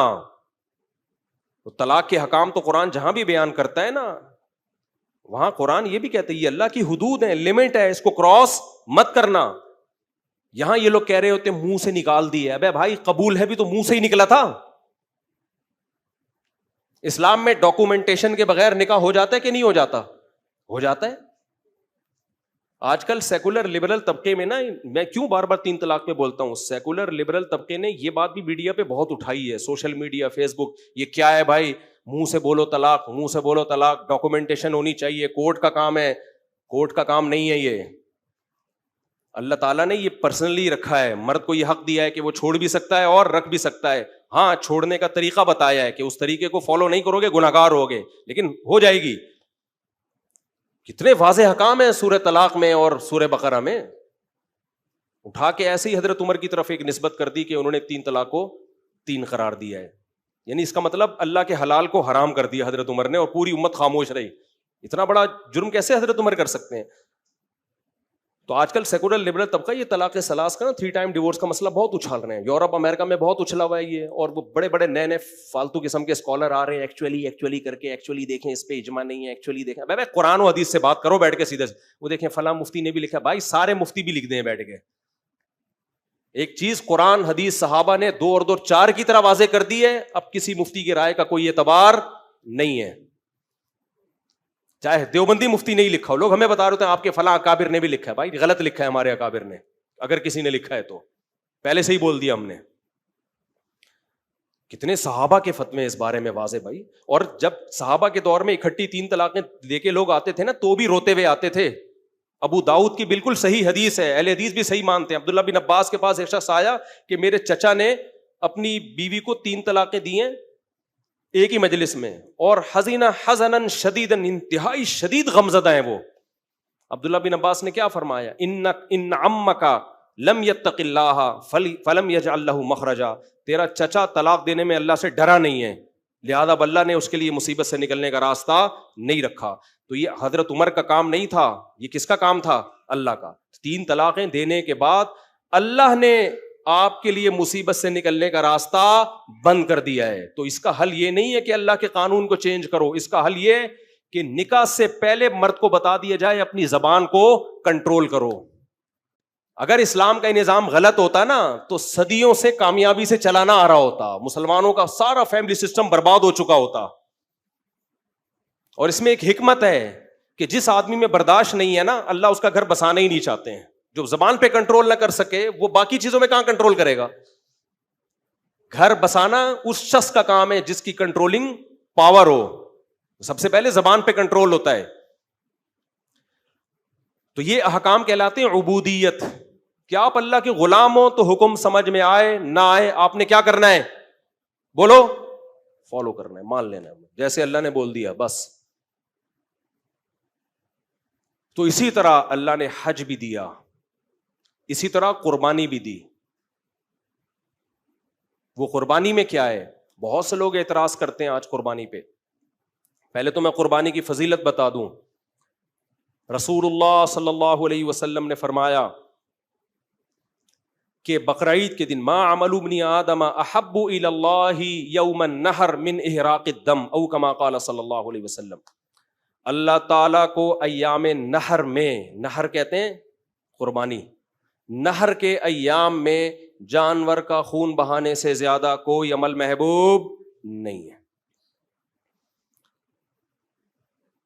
مشکات کی حدیث ہے جس کو علامہ البانی نے صحیح قرار دیا، اور نبی صلی اللہ علیہ وسلم نے فرمایا من کان لہ مال فلم یضحی فلا یقربن مصلانا، ایام نحر کے بارے میں، جس کے پاس مال تھا اور اس نے قربانی نہیں کی وہ ہماری عید گاہ کے قریب بھی مت پھٹکے۔ قربانی واجب ہے یا سنت ہے، اس میں اختلاف ہے، اور ہر صاحب حیثیت پر واجب ہے یا گھر کے سربراہ کی طرف سے، سب کی طرف سے کافی ہے، اس میں بھی فقہا کا بولو اختلاف۔ میں تھوڑا سا اس مسئلے کو بھی بتا دیتا ہوں کیونکہ میڈیا پہ اس طرح اس مسئلے کو بھی اچھالا جا رہا ہے، اور کمال کی بات یہ کہ جو فرقہ پرست لوگ ہیں نا، جو اپنے آپ کو فرقہ پرست کہتے نہیں ہیں، وہ ایک آنکھ بند کر کے ہمیشہ دلائل دیتے ہیں، دوسری طرف کے دلائل پی جاتے ہیں وہ۔ حالانکہ اگر آپ نیوٹرل ہوتے نا تو دونوں طرف کے دلائل دیتے ہیں۔ اب بر صغیر میں فقہ حنفی رائج ہے، آپ کیوں وہاں پر دوسری رائے لوگوں کے سامنے پیش کر کے ان کے دماغوں کو میں تشویش ڈال رہے ہو؟ اور اگر آپ کہتے ہو ہم کسی فقہ شقہ کو نہیں مانتے تو پھر دلائل دونوں طرف کے دو نا، آپ آدھے دلائل کیوں دیتے ہو آپ؟ تو یہ مسئلہ یقیناً فقہا میں اختلافی ہے۔ 2 مسئلے جلدی جلدی بیان کرتا ہوں۔ ایک، قربانی سنت موقدہ ہے یا واجب ہے؟ دوسرا مسئلہ، گھر کے سربراہ میں ایک کی طرف سے سب کے لیے کافی ہے یا ہر صاحب حیثیت کو الگ الگ کرنی پڑے گی؟ تو جن فقہا کی رائے یہ ہے کہ سنت ہے، سنت مؤکدہ ہے، واجب نہیں ہے، وہ حضرت عبداللہ بن عمر کا قول پیش کرتے ہیں کہ حضرت عبداللہ بن عمر سے پوچھا گیا کہ کیا قربانی لازم واجب ہے یا واجب نہیں ہے؟ تو انہوں نے فرمایا کہ نبی صلی اللہ علیہ وسلم نے قربانی کی اور آپ کے دنیا سے جانے کے بعد مسلمانوں نے قربانی کی ہے۔ تو اس حدیث سے بعض لوگوں نے استدلال کیا کہ عبداللہ بن عمر یہ کہہ رہے ہیں کہ یہ واجب نہیں ہے کیونکہ سنہ کے الفاظ ہیں، سمجھ رہے ہو؟ تو اس کا جواب خوب سمجھ لیں، صحابہ کے دور میں سنت کا لفظ اصطلاحی سنت مراد نہیں ہوتی تھی، اس سے یہ جو ٹرمز ہیں نا سنت واجب یہ تو بعد کی ایجاد ہیں۔ صحابہ کے دور میں سنت کا مطلب تھا طریقہ، وہ واجب بھی ہو سکتا ہے اور مستحب کو بھی کہا جا سکتا ہے۔ وہ تو اس حدیث سے یہ نہیں پتہ چلتا کہ یہ سنت ہے واجب نہیں ہے، بلکہ عبداللہ بن عمر کے طریقے سے یہ پتہ چلتا ہے کہ وہ سامنے والے کو کہہ رہے ہیں کہ اس بحث میں مت پڑو کہ واجب ہے یا سنت ہے، نبی نے کی اور نبی کے بعد مسلمانوں نے کی ہے، تم بھی کرو۔ سمجھتے ہو کہ نہیں سمجھتے؟ ان اصطلاحات میں پڑھنے کی ضرورت نہیں ہے، یہ کام نبی نے کیا، ہمیشہ کیا ہے، جب سے قربانی لازم ہوئی ہے نا ہمیشہ کیا آپ نے۔ دوسری بات، بعض حضرات یہ بھی دلیل دیتے ہیں، صحابی رسول فرماتے ہیں کہ ہم نبی صلی اللہ علیہ وسلم کے دور میں گھر کا سربراہ ایک قربانی کرتا تھا جو سب کی طرف سے کافی ہو جاتی تھی۔ اس کا جواب یہ ہے کہ عام طور پر گھر کا سربراہ ہی صاحب حیثیت ہوتا ہے. اس زمانے میں خواتین میں جاب کا رجحان نہیں تھا کہ وہ بھی صاحب نصاب ہوں. تو نارملی ایسا ہی ہوتا ہے کہ گھر میں ایک شخص پیسہ کماتا ہے, اسی پر واجب ہے, تو وہ ایک قربانی اپنی طرف سے کر لے, اور گوشت سارے گھر میں, سارے گھر کا مطلب یہ ہے کہ وہ صرف سربراہ کر لے گا تو سب کی طرف سے ہو جائے گی. تو ہم بھی کہتے ہیں اگر سربراہ ہی مالدار ہے تو وہ کر لے. لیکن آج کل کیا ہو رہا ہے کہ خواتین کے پاس بہت زیادہ گولڈ ہوتا ہے, بعض دفعہ آپ کے بچے کی بھی اچھی خاصی ارننگ ہے. تو ہم یہ کہتے ہیں کہ دوسری حدیث کے پیش نظر پتہ چلتا ہے کہ جو بھی صاحب مال ہے تو اس پر الگ سے قربانی واجب ہے. اور ویسے بھی قیاس کا تقاضا کیا ہے کہ ایک عبادت کبھی دوسرے کی طرف سے کافی نہیں ہوتی. میں آگے امام حنیفہ کے بھی دلائل دیتا ہوں آپ کو جلدی جلدی. تیسری دلیل یہ دی جاتی ہے کہ حضرت ابو بکر اور عمر رضی اللہ تعالیٰ عنہ قربانی نہیں کرتے تھے, کراہت ان یقتدی بہما, اس خوف سے کہ لوگ ان کو فالو کرنا نہ شروع کر دیں. یہ حدیث ہے, صحیح حدیث ہے.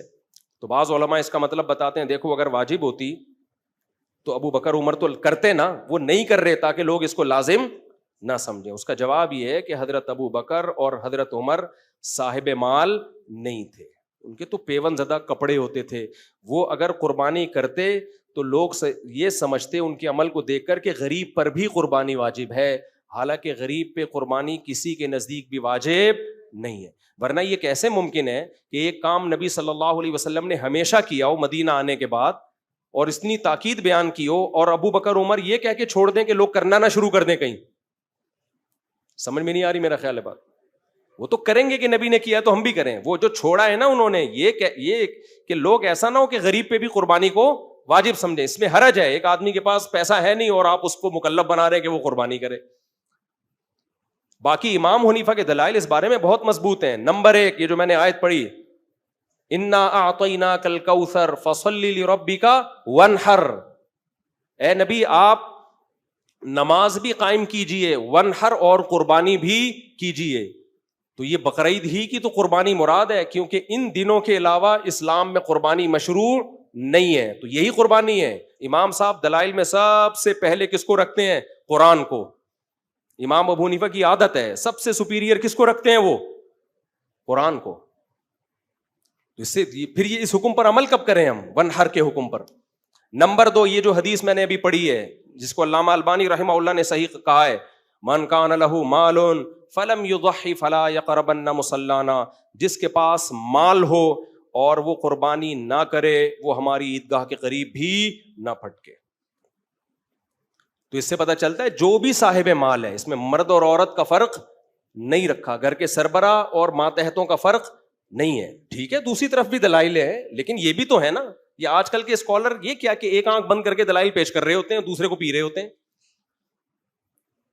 تو جس ملک میں جو فقہ رائج ہے, جس کی طبیعت میں فساد نہیں ہوگا نا, وہ اسی فقہ کے حساب سے مسئلے بتائے گا. جس کی طبیعت میں 1.5 اینٹ کی الگ مسجد ہے, وہ لوگوں کو کنفیوژن میں ڈالے گا.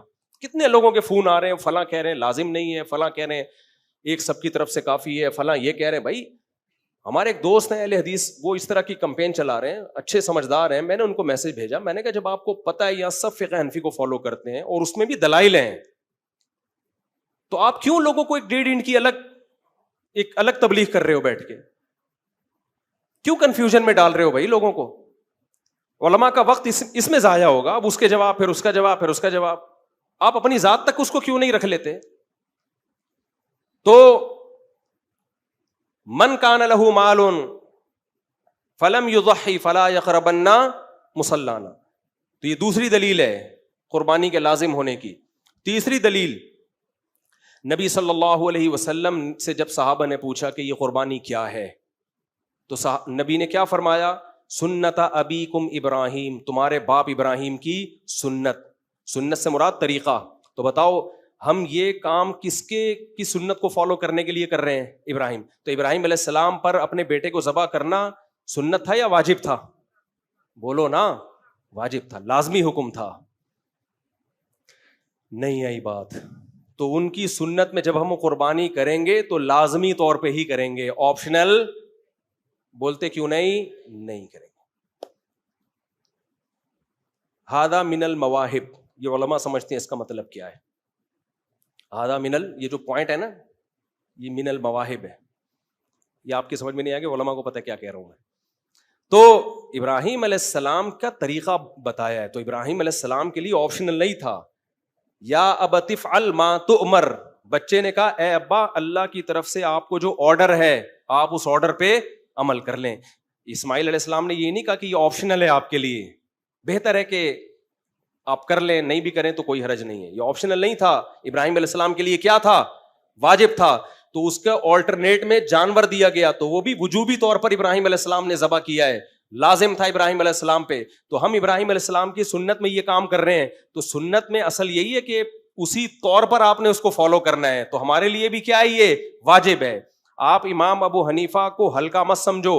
امام ابو حنیفہ کے دلائل کی جب ڈیپتھ میں جاتا ہے نا انسان، تو پتہ چلتا ہے کہ امام صاحب نے قرآن و حدیث پہ بہت ریسرچ کی ہے، ہر طرح کے دلائل اکٹھا کرنے کے بعد وہ فتویٰ دیتے تھے. ہم یہ نہیں کہہ رہے کہ وہ معصوم ہے، ان سے کوئی غلطی نہیں ہو سکتی. آج کل کے اسکالر سے غلطی کا امکان زیادہ ہے، ان لوگوں سے غلطی کا امکان کم ہے. پھر بھی مسئلہ اختلافی ہے، لیکن جب اختلافی ہے تو اختلافی تو سمجھو نا اس کو. آپ ایک طرف کے دلائل کیوں بیان کرتے ہو؟ دونوں طرف کے کیوں بیان نہیں کرتے آپ؟ تو نبی نے کیا فرمایا؟ تمہارے باپ ابراہیم کی بولو سنت ہے. ایک اور دلیل، ایک صحابی نے عید کی نماز سے پہلے جانور ذبح کر لیا، تو آپ صلی اللہ علیہ وسلم نے کیا فرمایا کہ ان کو اضافی پیکج دیا گیا کہ تمہارے لیے تو ہو گئی، لیکن آج کے بعد کسی کے لیے عید کی نماز سے پہلے ذبح کر دیا تو وہ گوشت، وہ لحم الاضحیہ نہیں ہے، وہ قربانی کا گوشت نہیں ہے، وہ ایسے ہی جانور کا گوشت ہے. تو یہ جو آپ صلی اللہ علیہ وسلم نصاب بتا رہے ہیں کہ عید کی نماز سے پہلے نہیں ہوگا اگر کر دی، تو یہ بھی وجوب کی طرف اشارہ ہے، کیونکہ اس طرح کی قید قیودات عام طور پر اس حکم میں لگتی ہیں جو واجب ہوتا ہے، ورنہ آپشنل ہوتا تو آپ کہہ رہے کوئی بات نہیں، تم نے اگر عید سے پہلے کر دیا ہے تو کوئی لازم تو ہے نہیں، اللہ قبول کرنے والا ہے، عید کے بعد کرنا ہو تو کر لینا، نہیں کرنا ہو تو نہیں کرنا. لیکن آپ نے کیا فرمایا؟ اصولی طور پر تم پہ دوسرا جانور لازم تھا، یعنی مطلب حدیث کا یہی ہوگا، لیکن تمہارے لیے اللہ نے اجازت دے دی ہے. سمجھتے ہو کہ نہیں سمجھتے؟ تو یہ تمام دلائل اس کی طرف اشارہ کرتے ہیں کہ قربانی ایک لازمی حکم ہے، کیونکہ ابراہیم علیہ السلام کی سنت کو ہم نے، پھر بھی اختلافی مسئلہ ہے میں مانتا ہوں، لیکن ایک فقہ کو فالو کرو میرے بھائی پراپر طریقے سے. تو ہم فقہ حنفی کو فالو کرتے ہیں، تو پھر یہ نہیں کہ جب آسانی نظر آئے تو ادھر کو لڑک گئے، اور جب مشکل نظر آئے، جب آسانی نظر آ رہی ہے تو ادھر کو لڑک گئے، مشکل نظر آ رہی ہے تو ادھر کو چلے گئے. یہ تو عبودیت کے خلاف ہے. اس کو کہتے ہیں ربقہ تکلیف، یعنی جو مکلف ہونا ہے نا، آپ نے وہ قلادہ ہی اپنے گلے سے اتار کے پھینک دیا. تو نبی صلی اللہ علیہ وسلم نے کیا فرمایا؟ آپ صلی اللہ علیہ وسلم نے فرمایا کہ اللہ تعالیٰ کو بقرعید کے دنوں میں جانور کا خون بہانے سے زیادہ کوئی عمل محبوب نہیں ہے. نمبر 2، پھر آپ نے یہ بھی فرمایا کہ یہ جانور اپنے خون اور کھر کے ساتھ ترازو میں، یعنی اس کا اجر تولا جائے گا، او کما قال صلی اللہ علیہ وسلم. فقیبوا بہا نفسکم، فرمایا خوش دلی سے کیا کرو قربانی. یہاں پر جو ہمارا ایک لبرل سیکولر طبقہ ہے نا، وہ ایک بہت آواز اٹھاتا ہے، اتنے پیسے کسی غریب کو دے دیے جاتے، ایک ہی دن میں کروڑوں اربوں کے مالیت کے جانور آپ کاٹ دیتے ہو، کتنا گوشت اس میں ضائع ہو جاتا ہے، جانوروں پہ ظلم ہے. یہ سب باتیں بہت کی جاتی ہیں. ان کے 2 جواب ہیں.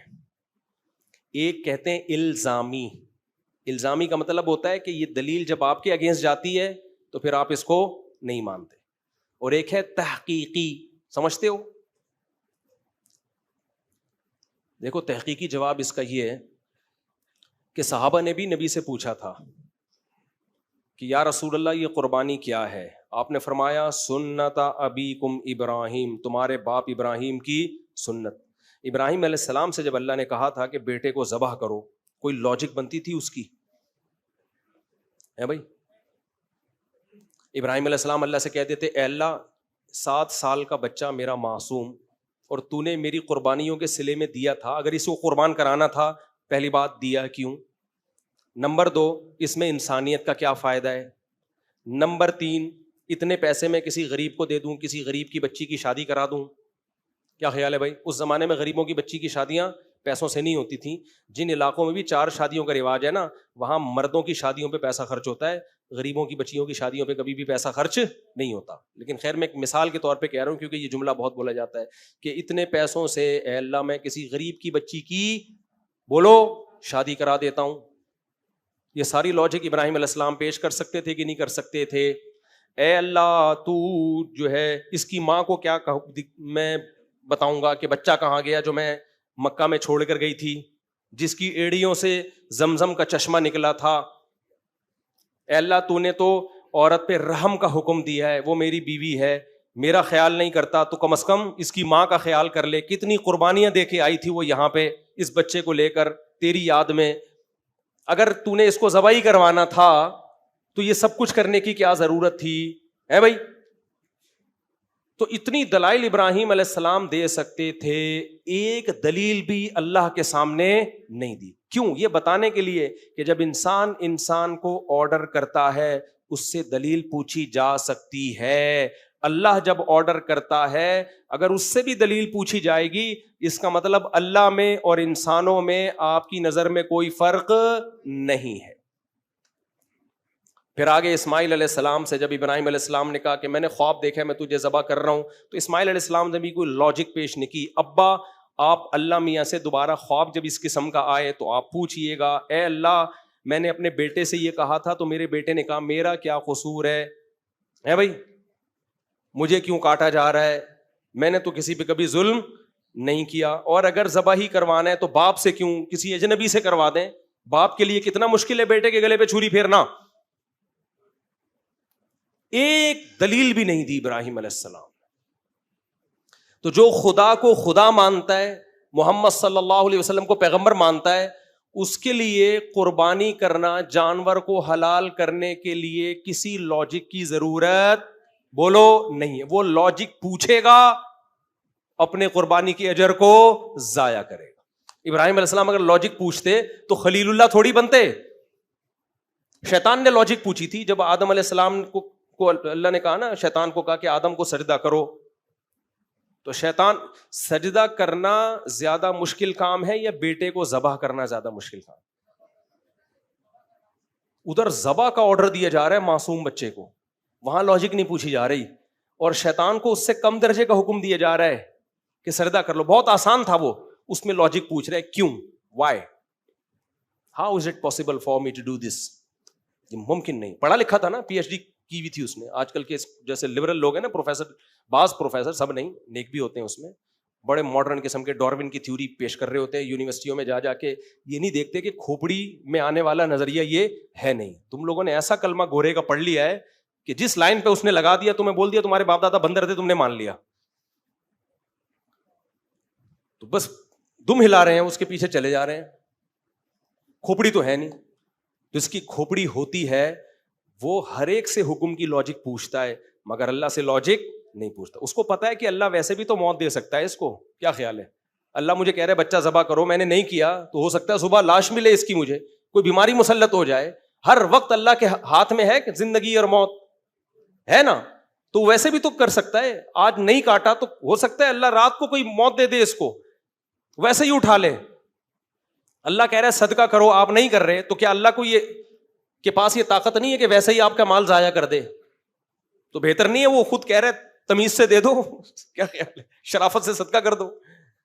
عقل مند آدمی اللہ کے حکم کے آگے ہتھیار ڈال دے گا. وہ کہے گا بھائی میرا اللہ سے زیادہ خیر خواہ کوئی ہو نہیں سکتا. ہو سکتا ہے اس کی موت لکھی بھی ہو, تو اللہ نے مجھے کہہ دیا کہ تو کاٹ دے تو ثواب پا جائے گا.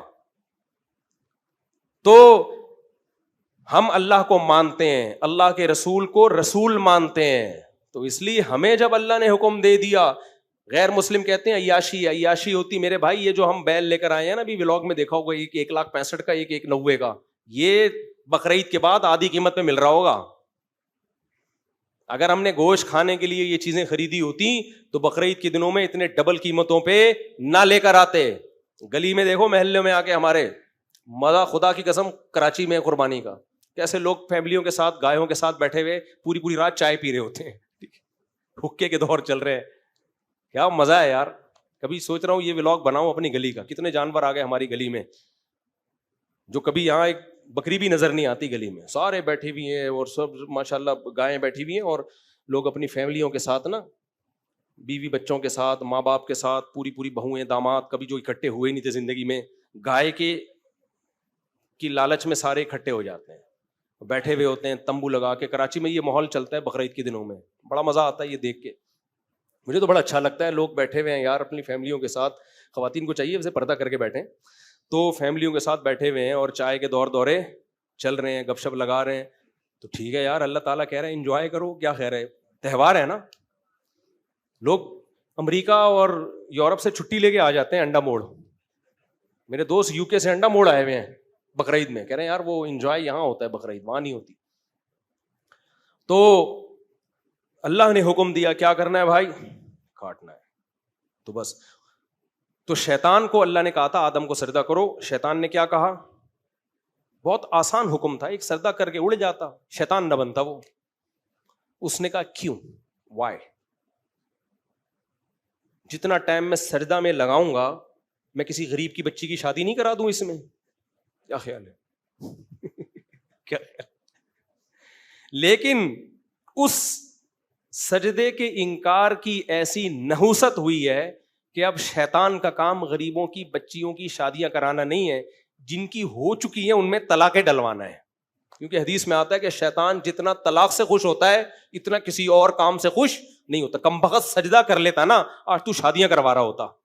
تو یہ جو سیکولر لبرل طبقہ کہتا ہے نا کہ قربانی کرنے سے بہتر ہے غریب کی شادی کرا دو، بچیوں کی جہیز دلوا دو، یہ زبان سے تو یہ کہہ رہا ہوتا ہے، لیکن جو قربانی کے منکر ہیں ایسے لبرل سیکولر لوگ شادیاں کم کرواتے ہیں، طلاقیں زیادہ ڈلواتے ہیں، کیونکہ یہ لڑکیوں کو آزاد بناتے ہیں. جاب کرو، ایکچولی تمہارا بھی حق ہے شوہر کی آنکھوں میں آنکھیں ڈال کے بات کرنا، ساس ہوتی کیا ہے، اس کی کیا خدمت، گھرداری کیا ہوتی ہے، ترقی کرو. انگریز چاند پہ پہنچ گیا اور تم کچن سے باہر نہیں نکلتی. اس طرح کی باتیں کر کے باغی بناتے ہیں اور گھروں میں کیا دلواتے ہیں، طلاقیں. پھر یہ نہیں کہ طلاق یافتہ کو راکٹ میں بٹھا کے چاند پہ پہنچا دیں، چاند پہ اس نے پھر بھی نہیں پہنچنا، پھر بھی توے پہ ہی بیٹھی ہوتی ہے بیچاری سارا دن. نہیں آ رہی میرا خیال ہے بات سمجھ میں. کیسا جوڑا ہے نا میں نے لوگوں کو شیطان کے ساتھ. شیطان بھی حیران ہو رہا ہوگا یار، ایسی ایکسپلینیشن میری آج تک کسی نے کی نہیں. اتنا اچھا شیطان کو اور شیطانی قوتوں کو ایکسپلین تو خود شیطان نے بھی نہیں کیا ہوگا. تو ہم شیطان کے اگینسٹ ہیں، اس لیے ہم اتنا اچھا ایکسپلین کر رہے ہیں اس کو. تو اس لیے میرے بھائی بس بات کو میں سمیٹ کے ختم کر رہا ہوں، وقت پورا ہو گیا ہے. تو اللہ میاں نے ہمیں حکم دیا کیا کرنا ہے بھائی، جانور کاٹنا ہے. تو اب ہمارے لیے تو لاجک گئی تیل لینے. کہاں گئی، تیل لینے. ہاں غیر مسلم جو اعتراضات کرتے ہیں ان کو دو جواب دو. ایک تو یہ کہ بھائی تم اللہ کو مانو گے تو باقی چیزیں تمہاری سمجھ میں آئیں گی، جب تم مانتے ہی نہیں ہو تو پھر کیا تمہیں سمجھائیں ہم. جو اللہ کو مانے گا تو پھر اللہ کی بھی مانے گا، جب تم اللہ ہی کو نہیں مان رہے پھر تمہیں کیا سمجھائیں ہم. باقی یہ جانوروں پہ ظلم نہیں ہے، اس لیے ظلم نہیں ہے کہ اگر یہ جانور نہ کٹتے تو پھر اتنے پیدا بھی نہ ہوتے. یہ ایسا ہی ہے جیسے کوئی کہ فارمی مرغیوں پہ روزانہ ظلم ہوتا ہے، روزانہ لاکھوں کٹتی ہیں. او بھائی اگر یہ نہ کٹتی تو ان کی بریڈنگ ہوتی اتنی پیدا ہوتی. اگر گورنمنٹ پابندی لگا دے فارمی مرغی کے کٹنے پر تو سب سے پہلا پتہ ہے کیا نقصان ہوگا، فارمی مرغی تو کٹنے کے ظلم سے بچ جائے گی، لیکن فارمی مرغی کو لوگ کھلانا پلانا چھوڑ دیں گے. مرغی والے سب سے پہلے بولیں گے تجھے کس بیس پہ کھلاؤں میں، جب تو میرے کسی کام کی ہے نہیں، میں تجھے کاٹ کے نہ کھا سکتا ہوں نہ کھلا سکتا ہوں. تو وہ دانا پانی بند کرے گا، وہ بولے گا اس مہنگائی کے دور میں 2 بچے ہی اچھے، تو 8 مرغیاں کیسے اچھی ہو گئیں جو کسی کام کی نہیں ہے. وہ کھلائے گا نہیں اس کو، اس سے وہ بھوکی مریں گی. جن علاقوں میں جانوروں کے ذبح کرنے پر پابندی ہے، آپ انڈیا میں جا کے دیکھو، یوٹیوب پہ دیکھو کیسے تڑپ کے گائے مر رہی ہیں بھوک پیاس سے. کوئی رکھنے کے لیے ماں تو کہہ دیا انہوں نے گائے کو، ماں والے حقوق نہیں دیے. آپ انڈیا ہی کے چینلوں پہ جا کے دیکھو ذرا کیسے بڈھی جانور, بڈھی گائے سڑکوں پہ پڑی ہوئی ہیں, بیماریوں میں مر رہی ہیں, تڑپ تڑپ کے مرتی ہیں, کیونکہ انسان کے لیے اس جانور کو کھلانا آسان نہیں ہے, اور ان کو جنگلوں میں بھی نہیں چھوڑ سکتے آپ, یہ جنگلی جانور نہیں ہے. جنگلوں میں چھوڑو گے تو کوئی اور کھا جائے گا ان کو, اور وہ درندہ کھائے گا تکلیف دے کے. اس سے بہتر تھا آپ ذبح کر کے آرام سے کھا جاتے اس کو. تو اگر ان جانوروں کو ذبح کرنا چھوڑ دیا جائے تو یہ بھوکے مریں گے, انسان ان پہ انویسٹ نہیں کرے گا. اور انڈیا میں مرتے ہیں, آپ انہی کے چینلوں پہ جا کے دیکھو, بوڑھی بوڑھی گائے ہو جاتی ہیں, کوئی پوچھنے والا نہیں ہوتا. جس سوسائٹی میں آج کل جو لبرل سیکولر کی سوسائٹی, بوڑھی ماں کو لوگ نہیں پوچھ رہے, جو سچی مچی کی ماں ہے, تو گائے جو آپ نے بنائی ہے اپنی ماں جس کو, اس کو کون پوچھے گا؟ وہاں جا کے جانوروں کے حالات تو دیکھو. پھر اس بڑھاپے میں اگر آپ کا مرنے سے پہلے کاٹ دو تو اب کیا, وہ کسی کے کام کی نہیں ہے, اس کا گوشت کھانے کے قابل نہیں ہوتا. تو ان جانوروں کو جو اتنا پروٹوکول مل رہا ہے, یہ اسی لیے کہ یہ اللہ کے نام پہ کٹتے ہیں. اگر کٹنا بند ہو جائیں تو یہ پروٹوکول ملنا بھی بند ہو جائے گا. تو نہ انسانوں کے کام آئیں گے نہ اپنے کام آئیں گے. یہ سمجھتے نہیں ہو بات کو, جب نہیں پڑھو گے رات کو تو نہیں سمجھو گے بات کو. یہ تو اللہ کا احسان ہے. اور پھر اس کائنات میں اصل مقصود انسان ہے, جانور نہیں. اگر جانور بھی مقصود ہوتا تو میکڈونلڈ والوں سے ہم پوچھتے ہیں آپ کروڑوں مرغیاں کیوں کاٹ دیتے ہو, ان سے زندگی کا حق کیوں چھینتے ہو. ہم ایتھیسٹ سے پوچھتے ہیں, ملحدوں سے پوچھتے ہیں کہ کیوں کھاتے ہو گوشت تم, جتنا تمہیں زندہ رہنے کا حق ہے اتنا ہی انہیں. پھر گوشت کو بین الاقوامی سطح پہ پابندی ہونی چاہیے. جب وہ نہیں ہے, پوری دنیا میں جانوروں کا گوشت کاٹ کے کھایا جاتا ہے اپنا پیٹ بھرنے کے لیے, تو اگر خدا کے حکم پہ کاٹ دیا تو یہ کیسے ظلم ہو گیا میرے بھائی. اور وہ کاٹ کے بھی پھینکا نہیں جا رہا, کھایا بھی جا رہا ہے اور غریبوں کو کھلایا بھی جا رہا ہے. اور جو غریبوں کو اس سے کمانے کے جو سورس آف انکم, جو کمانے کے ذرائع بنتے ہیں, وہ تو بے تحاش ہیں. کتنا چارہ بکتا ہے, کتنا چارہ بکتا ہے. کسانوں کو فائدہ ہوتا ہے, چارے کے بزنس کرنے والوں کو فائدہ ہوتا ہے. پھر کتنے ہمارے ملک میں تو ویسے ہی بے روزگاری, اگر ہم قربانی پہ پابندی لگا دیں تو لاکھوں لوگ اور زیادہ بے روزگار ہو جائیں گے. تو جانور پہلے ہے یا انسان پہلے ہے؟ انسان پہلے ہے. کتنے لوگ جانوروں کو پالتے ہیں, اس میں جانوروں پر بھی احسان ہوتا ہے. اور پھر اس کے بعد کتنے لوگوں کو رزق ملتا ہے. یہ سوراب گوٹ کی جو منڈی لگتی ہے کراچی میں, لوگ کہتے ہیں ایشیا کی سب سے بڑی منڈی, مجھے تو لگتا ہے دنیا کی سب سے بڑی منڈی ہے یہ, ختم ہی نہیں ہوتی, آپ چلتے چلے جاؤ. تو کیا یہاں صرف جانور کھڑے ہوئے ہیں یا انسان بھی ہیں؟ یہ جانور جب خرید کے لوگ گھر لے کے جائیں گے تو آپ کا پیٹ بھی بھرے گا, گوشت کھانے کو ملے گا. جن غریبوں کو آپ ڈیوائڈ کرو گے ان کا پیٹ بھی بھرے گا. اور جنہوں نے جانور پال کے بیچا ہے وہ صرف اپنا پیٹ بھرنے کے نہیں بلکہ اپنے خاندان کے 100 افراد کا پورے سال پیٹ بھرنے کے قابل بنتے ہیں. وہ سمجھتے نہیں ہو بات کو. اور صرف مسلمانوں کو فائدہ نہیں ہوتا, غیر مسلموں کو دبا کے فائدہ ہوتا ہے. حج کے موقع پہ جو بھیڑ آتے ہیں کہاں سے آتے ہیں؟ آسٹریلیا سے. جتنا حاجی ذبح کرتا ہے فائدہ, بہت بڑا فائدہ اس سے آسٹریلیا اٹھاتا ہے, جو کس پہ خرچ کرتا ہے؟ اپنی پبلک پہ. تو پبلک مسلم تھوڑی ہے, وہ تو زیادہ تر غیر مسلم ہے. سمجھتا نہیں ہے بات کو. ایک وقت چونکہ پورا ہو گیا, بس ایک بات سنا کے بات ختم کرتا ہوں. آپ کو پتا ہے یہ جو اللہ نے جنگلوں میں جانور رکھے ہیں نا, ان کی نسل کنٹرول کرنے کے لیے درندے پیدا کیے ہیں جنگلوں میں. میں تنزانیہ میں تھا, وہاں مجھے شکار کا بڑا شوق ہے, ہر جگہ ہی ہے. تنزانیہ میں تو بہت ہرن ہے. تو انہوں نے کہا مفتی صاحب ایک فلاں موسم میں آپ آئیے گا, ہرن کا شکار الاؤ ہے, خوب کرو شکار. میں نے کہا کیوں بھائی, اس سے تو جنگل کی نسل ختم ہو جائے گی. انہوں نے کہا نہیں, ہوتا یہ کہ یہ ہرن کی نسل اتنی بڑھتی ہے کہ اس کو کھانے کے لیے اتنے شیر جنگل میں ہے نہیں, تو اس سے جو جنگل کی زندگی کے ختم ہو, کیونکہ گھاس ہی ساری ختم ہو جائے گی. سمجھتے ہو کہ نہیں سمجھتے؟ تو اللہ نے خود ایک نظام بنایا ہے. آسٹریلیا میں 10,000 اونٹ کو شوٹ کیا ہے وہاں کی گورنمنٹ نے. جب میرا سفر تھا 2019 میں آسٹریلیا گیا, پہلا سفر تھا جب میرا آسٹریلیا کا, تو اطلاع ملی کہ 10,000 اونٹ جنگلوں میں شوٹ کیے ہیں. کیوں؟ وہ جنگلوں کے درخت کو اور پانی کو پی پی کے ختم کر رہے تھے. یہ اتنی اسپیڈ سے نسل بڑھتی ہے نا ان کی کہ اگر ان کو ذبح کرنے کا حکم نہ ہوتا تو یہ جنگلوں کے جنگل کھا جاتے, ان کا پیٹ بھرنا آسان نہیں ہے. میں جب گائے لے کر آیا نا, میرے بچوں نے اتنے سے برتن میں گھاس رکھ دی, میں نے کہا بیٹا اس کا پیٹ, یہ ٹوٹل پیٹ ہے پورا یہاں سے لے کے یہاں تک, انسانوں والا پیٹ ان کو اتنے, ہمارے تو اتنے سے میدے ہوتے ہیں, 2 پراٹھے کھا لیں گے زیادہ زیادہ, اس دن بیان ڈبل ہو جائے گا. ان کا 1-2 پراٹھا نہیں ہوتا, یہ اتنے بڑے بڑے تھوبڑے کھا جاتے ہیں یہ لوگ, اتنا بڑا پیٹ ہے. تو ان کا پیٹ انسان بھرتا ہے. تو اگر یہ بڑھتے ہی رہیں گے, تمہارا باپ بڑھے گا, استغفر اللہ, تمہارا یعنی تم کیسے بھرو گے ان کا پیٹ؟ غصے میں آ جاتا ہوں, پھر میں باپ پہ آ جاتا ہوں. کوئی ہندو کہا کرے نا کہ قربانی تم لوگ ظلم کرتے ہو, بولے تیرا باپ بھرے گا اس کا پیٹ,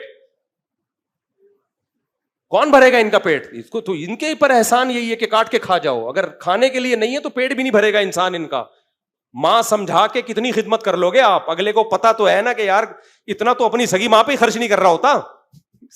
روزانہ آپ کم سے کم, آج 2024 کا کون سی تاریخ ہے؟ آج 14 جون ہے نا. آج کی تاریخ میں ایک درمیانے درجے کا بچڑا کم سے کم 500 روپے کھا رہا ہے. اگر یہ کٹنے کے لیے نہ ہو نا, ذبح نہ ہو, تو پھر یہ پورا آپ کو کھا کے ختم کر لے گا, اس کا پیٹ نہیں بھرے گا, جائیدادیں بک جائیں گی. سمجھتے ہو؟ یہ اللہ کی رحمت ہے کہ ابراہیم کی سنت بھی زندہ ہو گئی, اور گوشت بھی تازہ تازہ مل گیا, اور انسانیت کی خدمت بھی ہو گئی, کروڑوں انسانوں کو روزگار بھی مل گیا. اور سب سے زیادہ انڈیا ایکسپورٹ کرتا ہے گائے کا گوشت. جو ہندو کہتا ہے نا گائے ہماری ماں ہے, سب سے زیادہ گائے کا گوشت کہاں سے ایکسپورٹ ہوتا ہے؟ انڈیا میں سب سے زیادہ گائے کٹتی ہے اور ایکسپورٹ ہوتا ہے گوشت. سمجھتے ہو؟ تو اس لیے اسلام دین فطرت ہے بھائی, اسلام جیسا کوئی مذہب نہیں ہے. تو اور پھر اس میں ایک حکمت اور بھی ہے, وقت پورا ہو گیا.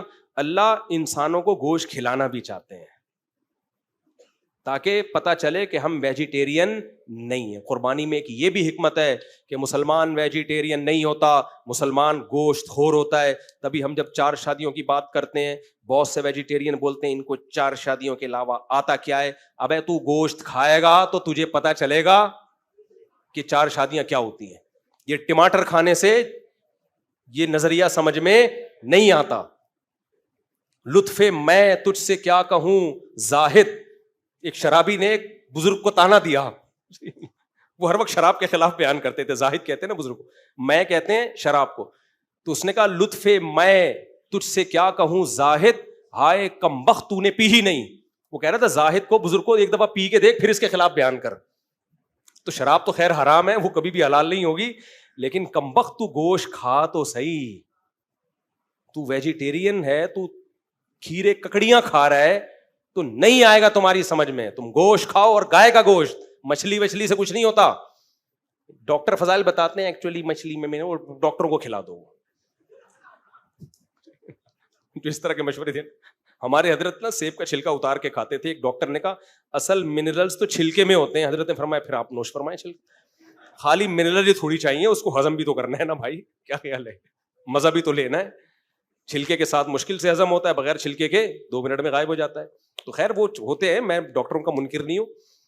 تو اب جو گوشت میں بیماریاں آ رہی ہیں نا, اس میں گوشت کا قصور نہیں ہے, ہمارے لائف اسٹائل کا قصور ہے. میں نے مسائی قوم دیکھی ہے تنزانیہ کے جنگلوں میں, جو صرف گوشت کھاتی ہے, صرف گوشت. ایسی فٹ باڈی ہے ان کی, ایسی فٹ باڈی ہے. تو ہاں لائف اسٹائل بکری جیسا ہو اور خوراک گوشت جو شیروں کی ہے, پھر بیماریاں پیدا ہوتی ہیں. جب کھانا گوشت ہے تو جینے کا اسٹائل بھی گوشت خوروں جیسا ہونا چاہیے. سمجھتا ہے بات؟ یوں نہیں بکری کی طرح یہاں بیٹھا ہے تو پھر وہاں جا کے بیٹھا, شیر پھر بھاگا. یہ نہیں کہ چیرنا پھاڑنا شروع کر دو لوگوں کو, مطلب یہ کہ بھاگو دوڑو, ایکسرسائز. اللہ تعالیٰ عمل کی توفیق عطا فرمائے, اور ہم سب کی قربانیوں کو اللہ قبول فرمائے.